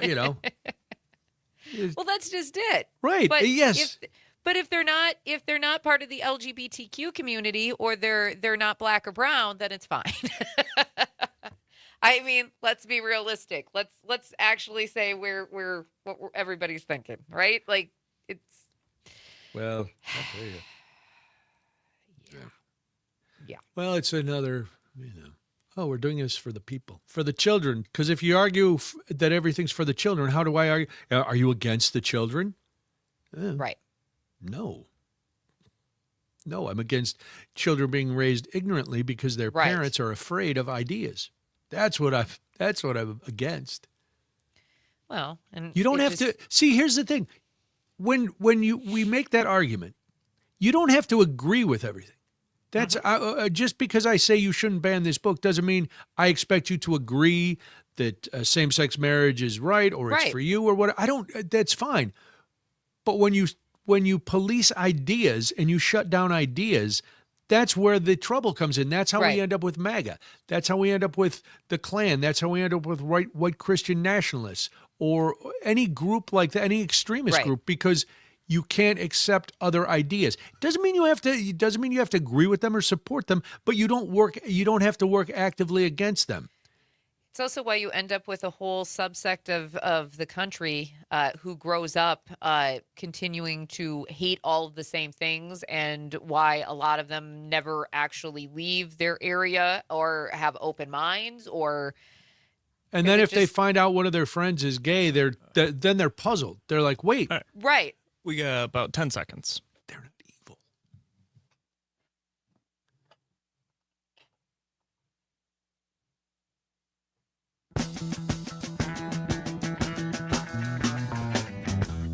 Now back to more of Daybreak with Brian and Jamie. It's 8:22 right now. Thank you so much for joining us this morning. We hope you are having a great Friday. You're listening to the Civic Media Network. Hey, Brian, you know what? If you like what you hear on this show and you want to find out more about us or things that are happening on Daybreak, we'd love for you to go check out all of our fancy new social media pages. We are nothing if not accessible. Go to Facebook or Instagram. It's Daybreak with Brian and Jamie. You can go on there. You can on the Facebook stream. You can watch the show happening right now. That's every right. morning. You Very can do that. exciting. So Facebook and Instagram, you've got Daybreak with Brian and Jamie. Do you like podcasts? Who doesn't? Did you miss our fascinating conversation about hantavirus? Did you miss us shouting down DPI for not making a right decision? Go to Spotify, because that's where all the best podcasts are. That's right. Spotify, look at Daybreak with Brian and Jamie, and then you can like it, you can subscribe, and you'll be on the feed, and it just comes to you. So if you miss the show live, you can always go back and listen to it. You know how podcasts work. I don't know why I have to explain that to you. And you can always download the Civic Media app. Civic Media app is free, and it gives you access to not only our stations, but every station under Civic Media, and you can listen to music, you can listen to our show, you can do whatever you want on the app. And if I may, since we were talking about podcasts, and since we're talking about Spotify, I've only mentioned this once on the show, but today is the last day to vote. Ooh. My podcast, Crafty Brewers, Tales Behind Craft Beer, which I work with my longtime radio producer and good friend Cody Goff. He produces very, very well, and we are up for the Cool Podcast Award for Best Video Podcast. If you like beer or you like interesting stories about people who make beer, then this is the podcast for you. But if you go to any of my personal pages or the Crafty Brewers Instagram page, you'll see a link. It's really simple. It takes about 2 minutes. If you go in today, like I said, is the last day to vote, and then it goes to the judges. We won this award last year. We want to build a dynasty because you can't spell dynasty without Crafty Brewers. So I would appreciate the support. And I want you to just check out the podcast because we put a lot of work into it. It's really, really good. It looks terrific. A new episode is being dropped today. So go check that out. And thank you in advance for your votes. If you want to take the time. If not, I won't know. Just whatever. These guys all said they voted. I don't know if they really voted. did. I don't know, but I appreciate the effort. I used two different appreciate email that. addresses so I could vote for you twice. I There you love go. that Chicago mentality. Trust me, I have all my email addresses voted. Are we trying to stack it? Yes. But I've learned that, unless it's a real election, anything like this, if you don't really vote for yourself, Right. who knows? So Right. anyway, but that's that. So thank you. Don't forget all our social media channels are what's really important. But to me, that's a secondary important thing, and I think you'll really enjoy it. All right, you know what the state does not enjoy, Jamie? Obviously, people from other states coming in and helping with elections because maybe you're running, maybe you live in Kenosha or somewhere or Eau Claire or somewhere along the border of Wisconsin, and you're running for office, and you're like, hey, my friend lives over across the border. They're going to come up and help me collect signatures. That seems like it should be okay, but it's when big groups start doing it, that's when trouble comes. And so a conservative law firm says a new bipartisan ban on out-of-state residents collecting signatures for candidates running for Wisconsin office is unconstitutional. So they want those big companies because we heard about that a lot during last year's Supreme Court race. That big groups were coming in. You remember when Elon was trying to buy the election in Wisconsin? Remember all Chainsaws those on his stage. Yes. Chainsaw! All those big groups that were coming in, the reports of out-of-state canvassers coming in trying to get signatures and campaigning. Well, in late March, Tony Evers signed a bipartisan bill making it illegal for people from outside Wisconsin to collect signatures for launching recall elections and getting state and local candidates on the ballot. The law has an exception allowing those from outside Wisconsin to collect signatures for presidential and vice presidential candidates. All right, well, that's a national office. I can see that. I'm not opposed to that. It was a direct response to a failed recall efforts against Robin Vos. Those attempts were driven by supporters of Donald Trump, who attacked Vos for not trying to decertify the president's 2020 election loss in Wisconsin. Oh boy, here we go. I don't know. I think it's one of those. If I have family members that want to come in and help me with my campaign, and they live out of state, I don't see a problem with that. It's these big paid groups, of course, that are backed by PACs and stuff that I have. But so in order to get rid of them, you have to get rid of everybody, I guess. Right. And that's I mean, where we and have how to, do you pick her? That's just right. It It's has baby, to be a blanket baby with law. the bathwater. Yeah. Everything's got to go. And we saw those PACs even during this past election, who because not only were they trying to impact the state races, but instead of impacting state races this go around, they wanted the local races. Yep. They were going after mayor's races. They were going after school board races. They were older people. They were essentially embedding themselves and spending millions of dollars to do so. Mm-hmm. And that's where the problem comes, right? And you know, think what you want about Robin Voss. He did the right thing with the election. He knew the election results were good. It was legit. It was legit. It was, Jamie, if I may, too legit to quit. It was, and he did. It was too legit to quit because he just quit. He's like, no, we're not pursuing this anymore. We're not doing this anymore. If the election is a legit, you must quit. Yeah, and so I mean, I believe I hate money in politics in all ways, shapes, or form. And especially when you're starting to get groups, and I get when you have any sort of PAC involved, there's always some sort of reason.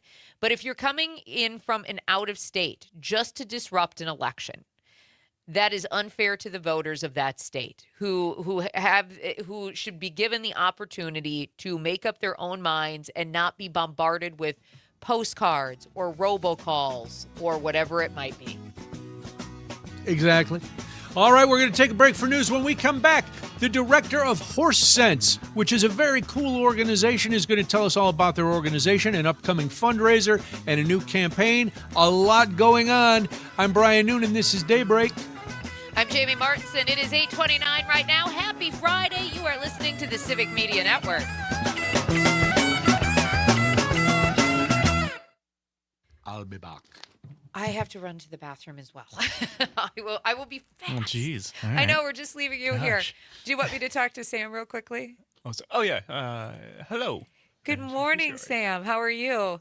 Good. Hello. How are you? We are well. Thank you for joining us. I need to run to the restroom really quickly. It's a long morning. I drink a lot of water, and Brian had to actually let his dogs out. But our producer, Parker, is here, and we will be back momentarily. Sounds good. Thank you.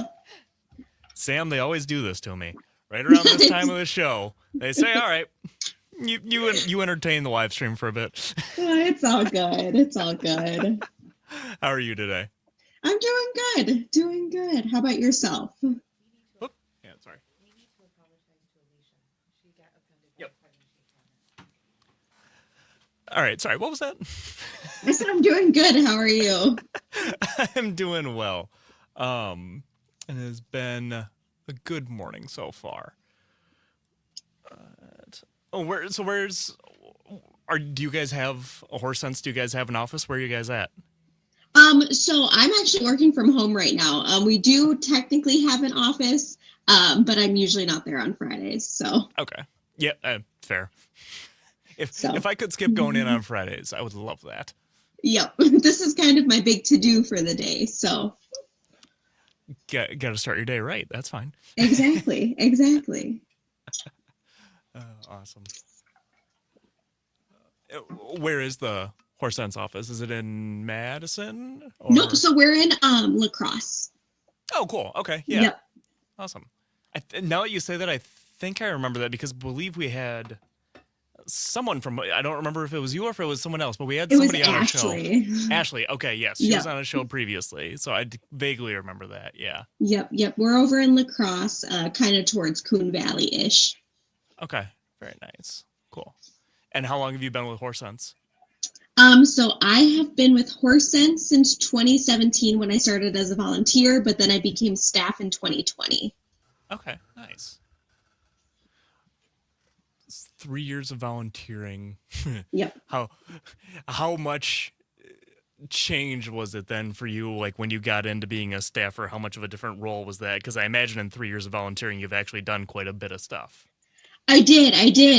Well, and the big reason why I got offered my job in the first place was because of how much I was volunteering. I very much fell in love with the program, so I was trying to help with lessons, and I decided I wanted to be certified to teach lessons and all that sort of stuff. And I had become really close with my now other two coworkers, Christy and Ashley. And so when the position opened up, they were like, "Hey, like it makes the most sense for you." I would say the biggest shift though was going from volunteer to staff, like the dynamic shift between like me and other volunteers, because all of a sudden I'm giving them direction, and, you know, the parents were used to interacting with me as a volunteer, and now I'm doing the scheduling. So that was definitely a shift to get used to. Sure. Yeah. When power dynamics change at all, it gets kind of funky. Yeah. No, I'm straight out of college. Good morning, so Sam. Sorry you're here all kind of alone. had that as well. No, it's all good. But yeah, no, I was in student media for a long time, and it was for a long time in leadership as well. So it kind of had that weird, like, I'm my friend's boss now. This is strange. Yeah. You're not the boss of me, Parker. No, not you. Definitely not you. I know that, Brian. I am well aware. We got 1 minute till we're back. And by the way, Sam, when we get down to our last couple of minutes, I'll give you hand signals how many minutes we got left. And if you start to hear music towards the end, that means we just have a couple of seconds left, so we need to wrap it up. Okay. Sounds good. Awesome. Thank you.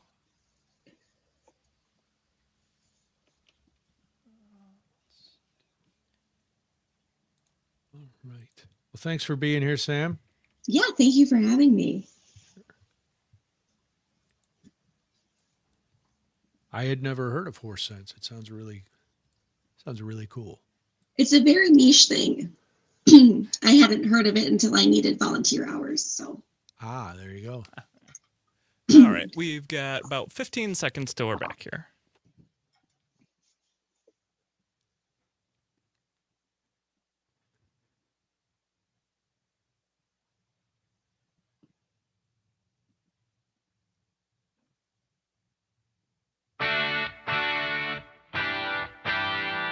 Local voices, statewide impact. It's Daybreak with Brian and Jamie. It's 8:35 right now. Thank you so much for joining us this morning. We always appreciate it. You are listening to the Civic Media Network. My name is Jamie Martinson. And good morning. I'm Brian Noonan. Good to have you with us. Adaptive horseback riding is a type of equine-assisted service that improves and empowers the lives of individuals with disabilities by experiencing the life-changing friendship with a horse. For more than 30 years, Horse Sense has helped thousands of individuals with disabilities establish their independence through a life-changing bond with the horse. Horse Sense is launching the Where We Grow Next transitional campaign ahead of their third annual Ponies, Pinots, and Pilsners fundraiser. Joining us with all the details of the program and the upcoming fundraiser is Samantha Harding. She's Director of Administration at Horse Sense. Sam, thanks for being here. We appreciate it. So, I just read a little description, but I still don't quite understand. Tell us what you guys do at Horse Sense and who benefits from that program. Yeah, absolutely. I'll try to keep this as short as I can. We got time. So we offer adaptive horseback riding services and unmounted horsemanship. So we kind of take that traditional horseback riding lesson setting and adapt it to the needs of whoever comes to us. So most of our individuals do have a diagnosis of some sort, but that diagnosis can range from anxiety, ADHD, depression, things like that, all the way to, spina bifida, cerebral palsy. We see autism, we see Angelman syndrome, we see Down syndrome, just kind of a whole wide array. And we really try our best to take that traditional horseback riding lesson that might not be as normally as accessible and make it as accessible for our individuals. And then we also pair that with unmounted horsemanship. So we really like to have a well-rounded approach. We really like to emphasize caring for the horse and how, it's not just showing up and getting to hop on and ride, but, we really want to build that sense of responsibility, caring. We really try to work on some of those life skills while doing those things at the same time. So our riders kind of come from a wide array of backgrounds. We work with a lot of kids, but we also work with a lot of adults. We have a Horse Sense for Heroes program. So that's for veterans, dependents, active duty, and Gold Star families. So those individuals can come and participate in programming. And for them, it's just kind of a free, relaxing environment for them to kind of get away from the everyday busy life. We also have a new program that we started called Hoof and Heart Connection. So that we're really trying to aim and get into the schools. We've been really fortunate to get some school groups out for like one-time field trips so they can experience the barn and kind of get that little break from the classroom while also learning some of those, life skills. So. Samantha, as you talk about the different people you help with the different array of disabilities, how does working with that horse help someone in a way that, and I know that there's always traditional therapies involved, but how does help working with those horses help in a way that maybe traditional therapies just maybe don't reach, or what kind of sense of confidence does it give some of the people that you work with? Yeah, so it really depends on the individual. One of the more like physical ways it can help specifically is so anyone who might be really like tight in the hips. So we personally see it a lot more with individuals that might be in a wheelchair most of the time. The sitting on the horse is a really nice stretch for your hips. And we have them ride on a Western pad, so they're a little more contact with the horse, and their hips can actually kind of feel the way the horse moves. And it kind of helps just stretch their hips. We had one family recently that came, they had their first, couple lessons, and then they went back home and we got a report that the child had actually sat like crisscross applesauce for one of the first times, because it just had allowed their hips to kind of stretch in a way that they hadn't been able to simulate in maybe the PT and OT that they normally do. But outside of that, when we're looking at maybe some of the more non-concrete ways, emotional regulation is a really big one. Horses really just kind of soak in all of that energy around them. So for some of our individuals who maybe have a hard time identifying emotions, it's really nice to sometimes use the horses. If a rider, runs into the stall and the horse kind of backs away from them, we can kind of look at that like, what was that horse telling you then? And they're like, well, I don't think they liked that very much. And they're like, well, do you like it if someone comes running at you? And they're like, I guess not. Like, I really don't. And so we can kind of use that as some, self-reflection and whatnot. And I think the horses just allow an easier way to kind of make some of those breakthroughs. Because our riders really take pride in, the relationships they build with those horses. So it kind of just allows us to, maybe meet some of those milestones in a unique way. Samantha Harding's our guest. She's Director of Administration at HorseSense. HorseSenseWI.org is the website if you want to get more information, HorseSenseWI. Before we get into the Where We Grow Next campaign and the fundraiser, what is it about horses, their temperament or whatever it is, that makes them such a beneficial therapy animal for your clients? So, I'll say, first of all, not every horse can do this line of work.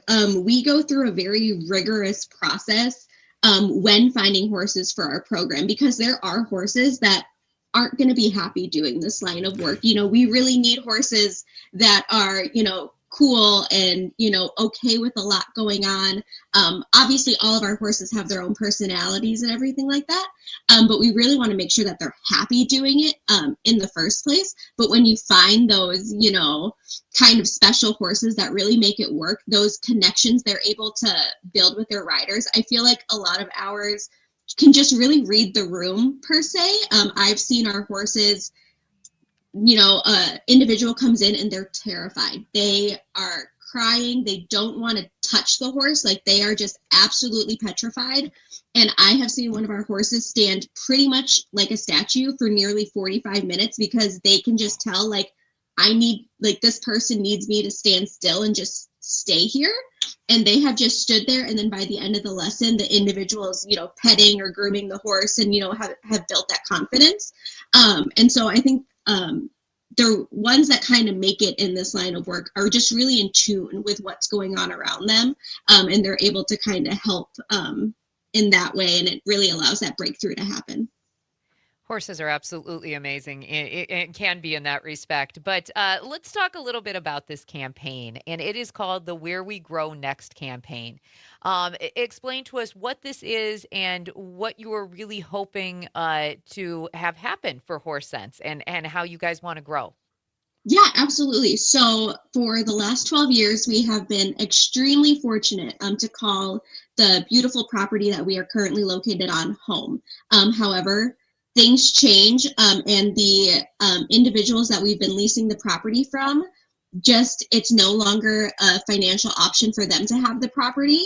it's not a financial option for Horse Sense to buy and own the property. So we have to relocate. It was unexpected. It's not what anyone wanted, but that's how the dice have just fallen, very, unexpectedly. So the Where We Grow Next campaign is helping us kind of relocate. So we have a new home. We are not announcing the specific new home yet, as there's still a few things we're finalizing. But with this relocation, we have to pause programming. Summer is our busiest session. So this coming Friday, May 15th, is going to be our last day of programming. Not for the year, but for right now. And then we're going to have to move. So we're going to have a major loss of income, for those summer months when we're not able to operate, and also just the cost of moving. We've been in our home for 12 years. There's a lot of stuff. There's a lot. Anybody who's moved right now is going, oh, I don't envy them. Well, I know. I just moved my own house last year. And so I'm like, okay, we can do this. So the Where We Grow Next campaign was just really started with the intention to kind of get us through this, this hurdle. So that way we can, get to our new home. We can get the horses acclimated. We can get the infrastructure in place to get programming back up and running as soon as we can. So that way we can continue to serve, the La Crosse area in our community for another 37 plus years. Now, how can people get involved if they're listening now and they're saying, "Oh, well, all right, I would like to contribute to this campaign. It sounds great, and we're going to talk about the fundraiser. Maybe I don't live in the area, so I can't get to the fundraiser. There must be a way that I can send, a little something to help." Yeah, absolutely. So if people like to donate online, they can go to our website. We have our Where We Grow Next campaign. So the website's horsesensewi.org. And you can donate directly online that way. For those who maybe don't like doing online giving, I know not everyone prefers that. So you can also mail checks to P.O. Box 906, La Crosse, Wisconsin, 54602. And make checks payable to Horse Sense, and then that will also be put towards the Where We Grow Next campaign. Perfect. We're talking with Samantha Harding. She is the Director of Administration at Horse Sense, horsesensewi.org. We're going to give that website out a few times so that everybody can go check out this amazing program and maybe support them if able. But let's talk specifically about this fundraiser. First of all, I love alliteration. So the fact that it's called Ponies, Pinos, and Pilsners is fantastic. 3 of my favorite things. So what can people expect when they attend to this fundraiser? What's going to be happening and when? Give us all the details, please, Samantha. Yes. So the fundraiser is May 21st from 5 to 8:30 at Horseman Homestead Farm and Events in West Salem, Wisconsin. And it's a family-friendly beer and wine tasting event. So we have the beer and wine tasting side. We have samples from numerous local wineries and breweries. I guess we'll be able to try unlimited samples, however, they want to do that. And then we'll also have, just for everyone, there's going to be lawn games, tractor rides. We have Chef's Table food truck from Winona. They're going to be there for dinner. We have raffles going on. There's going to be music. Brian McCarty, he's the lead singer of Hillbilly Rocket Ship. He'll be there providing music for the event. And it's just going to be kind of a fun little evening with all the proceeds that we kind of raise from that going towards that Where We Grow Next campaign. So this is you tell us again where it is, because we have stations all over, so people can get there. Did you say Salem? No. West Salem. West Salem. Oh, see, right now I know the people in East Salem. They don't like horses. West Salem, very supportive of horses. Ponies, Pinots, and Pilsners on May 21st. That sounds like a lot of fun. If you can't make it there, if you think this is a great idea, and it is, and do you take clients or patients from all over the state, or do they have to be local? If they can get there, can they participate in the programs at Horse Sense? If they can get there, we would love to have them. Okay. So again, after this week, you're going to be closed for a short time, only because you're moving, and you have that. Yep. You're not disclosing, but you do have the new location, correct? Yes. So you are opening again. This is just a temporary closure to move. Great. Yep. So go to horsesensewi.org. Horsesense wi.org. You can donate to the Where Do We Grow Next campaign. You can, maybe you're going to be in West Salem for the 21st. You don't know. And now you're like, well, now I have something to do. I'm going to go to the Ponies, Pinots, and Pilsner fundraiser. Sam, it was great meeting you. Congratulations on the new location. Best of luck with the move and with the campaign and the fundraiser. We appreciate it. Thank you for having me.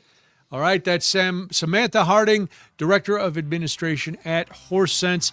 Jamie, do you like riding horses? I love horses. I do love horses too. I don't know what it is about horses. They have big personalities and they're a lot like people. And I know I never understood why young girls have fixations with horses. For like a different. I feel they give cowboy vibes, which is why I like horses. And being on top of a horse does make you feel stronger. All right, Parker is no, I was a minute off. I was thinking 59.50. Thank you so much for joining. That was fantastic. Yes, Sam, thank you very much. Don't mind me. It's Friday, and I've, That was fantastic. It was great having you. Good luck with everything. I hope the move goes Sam. well. Yes, thank you. Take care. Have a good day. Bye-bye. I was looking at 59.50 or 49.50. I was like, I got to 49.50. We're gonna take it right to there. Together. It's gonna Time bothers me, Parker. That's what I hear. It's not. It's again. I always feel I have to tell you I'm not. It's not you. It's not against. It's not disrespecting the show. I just my mind is thinking about horse sense and everything else, and I'm like, okay. Yeah. There's 1,000 other things. There are, and I see I see the 9, the colon, and the 30, and I'm like, oh, I still got, or I saw the 8. Well, there's I've still got another minute. What time are we done now? 59.50. 59.50 is the next one. Huh? It's weird. All right.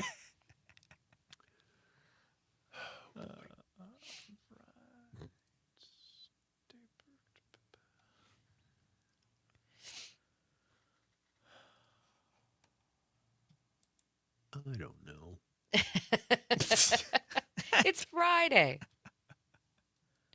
It's just all good. I don't know why I have this mental block against being told what time I have to stop talking. You're a talker. I get it. I am. It's all I've ever done my whole career. Both careers. Radio to stand up to hosting events to my whole world is based around talking. So you should know that there are times that you need to stop talking. No, because if I stop talking, that means I'm not working, which means I ain't getting my bag. I got to get my bag, Parker. Gotta get in that bag. I know. Gotta get that bag. My bread is rising, brother. Every time I open my mouth, my bread is rising. Wow.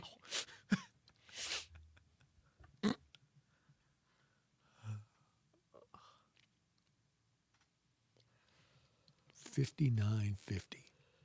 59:50. I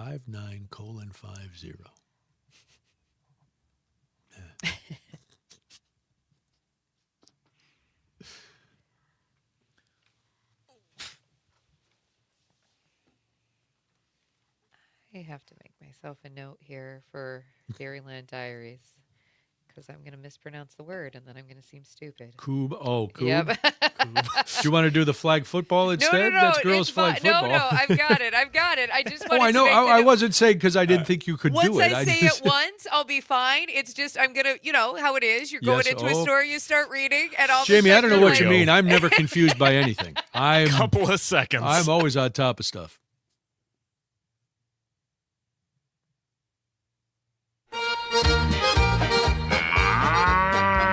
We're going to milk this for all it's worth. It's Dairyland Diaries, a look at local stories around Wisconsin. It's 8:52 right now. Thank you so much for joining us this morning. There's a couple of reasons why I love this intro. One, because it's awesome. Thank you, Frank. And two, it really just means that it's the end of the week. Yeah. So I like hearing two reasons. animal sounds and jump around because I know, hey, It's like when your job, if you get off at 5 and at like 4:50, you're already packing your stuff away. You haven't turned off the computer yet because your boss is watching, but you've logged out of everything. You're putting it your route home. Maybe you're ordering your dinner, making your reservations. So Dairyland Diaries is our way of leaving you with some uplifting, fun stories to launch into the weekend. Things that'll make you smile, hopefully, and feel good. Like this. Like, did you know that the longest running Chinese restaurant in a single location in the US of A, the entire country, is right here in Wisconsin? That's right, Parker. Don't look so aghast. The Cozy Inn Chinese restaurant first opened in Janesville's West Milwaukee Street location in 1922.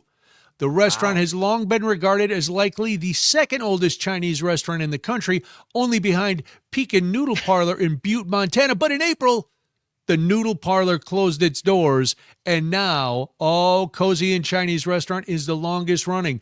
Cozy Inn owner Tom Fong recently told WPR that it feels surreal to be the caretaker of an eatery with such a storied history. He said, "Before I say anything, I want to tip my hat to Pekin, who managed to keep that business going for 115 years. Then in a quiet side note, he went, "But they closed, suckers." No, he didn't say that. He said, "I congratulate them, but I've never really thought about our longevity before." His first memories of the Cozy Inn come from working there as a kid in the 70s after his mother bought the place. He said the family went through many struggles at the time with a language barrier, sometimes making the work even more difficult. Fong said he and his brother were the two-man front of house operators working with customers and trying to bring in new business. They still have some of the traditional dishes that his mom would have on the menu, like their Cantonese chow mein, sweet and sour pork, because they prepare their pork differently from other restaurants. They use wet flour on the breading for their French fries, or their fish fries rather. They have beautiful egg rolls. So congratulations to Cozy Inn, the longest running Chinese restaurant in a single location in the country. If you get to Janesville. That's incredible. It is incredible. I also find it very interesting that the two oldest Chinese restaurants in the country were in Butte, Montana, and Janesville. Can you imagine 115 years ago, Butte, Montana, some cowboy rolling up and trying to get some chow mein or chop suey? Do they even make chop suey anymore? That used to be the neon sign in every Chinese restaurant window. Chop suey. I think that's incredible. We've got more really great stories from around Wisconsin, including in Eau Claire, because there's two filmmakers there, BJ Hollers and Steve Dayton, and they've teamed up to make a feature-length documentary about Coob. Now, this is a Swedish lawn game with a major following in Wisconsin. Dairyland Diaries will also teach you a thing or two, people. Yes. Kings of Coob spotlights 4 champion players, 3 from Wisconsin, 1 from Minnesota, and it specifically follows the journey of Eric Anderson. Now, he is a Coob enthusiast who started the U.S. National Coob Championship in 2007. Wow. Anderson successfully petitioned city officials to designate Eau Claire as the Coob capital of North America. Who would have thought? Not bad. The game itself is relatively straightforward. You got to toss 6 wooden batons across an 8-meter pitch to knock down 5 wooden blocks called Coobs on the opposing team's baseline. Once a baseline Coob is knocked down, it's thrown back into the pitch to become a field Coob. To end the game, a team has to knock down all of the baseline and field Coobs and then take out the king, a larger wooden block at the center of the pitch. Now, while the basic game is accessible for all ages and levels, for the champion players like Anderson, Coob has taken on the qualities of an elite sport, complete with training and strategy, fully embracing the game's nickname, Viking chess. Wow. I was going to say, this sounds a lot like chess, only you're throwing things.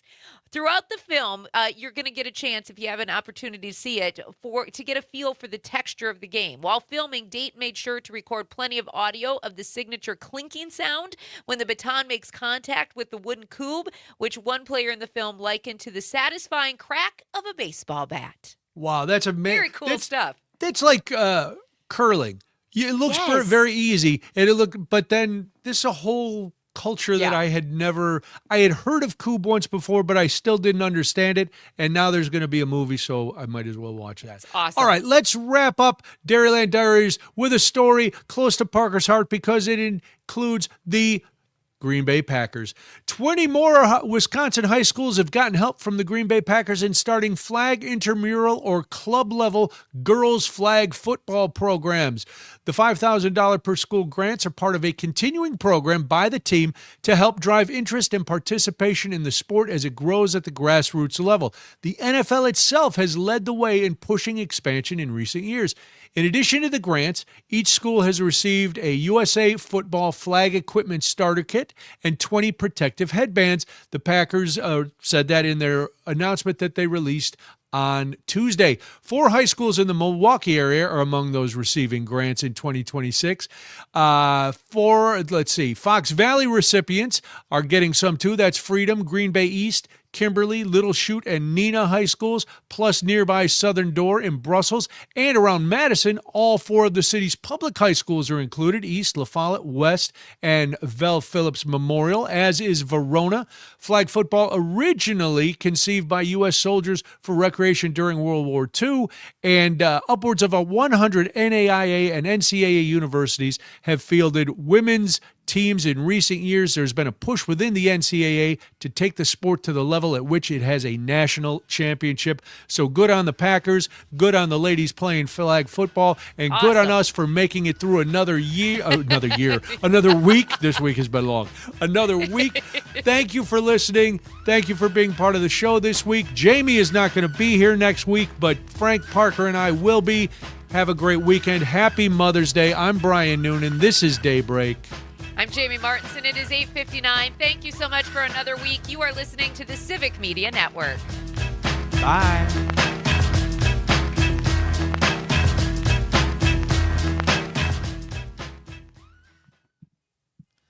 All right, live stream. Mr. Plow Bye, King live says stream. maybe Coob will be on ESPN after Pro Oh, Cornhole. on the Ocho. Coog on the Ocho. Love the Ocho. The Ocho. All right, live stream. We've got to run. Have a good day. Thanks, live Have a stream. good weekend.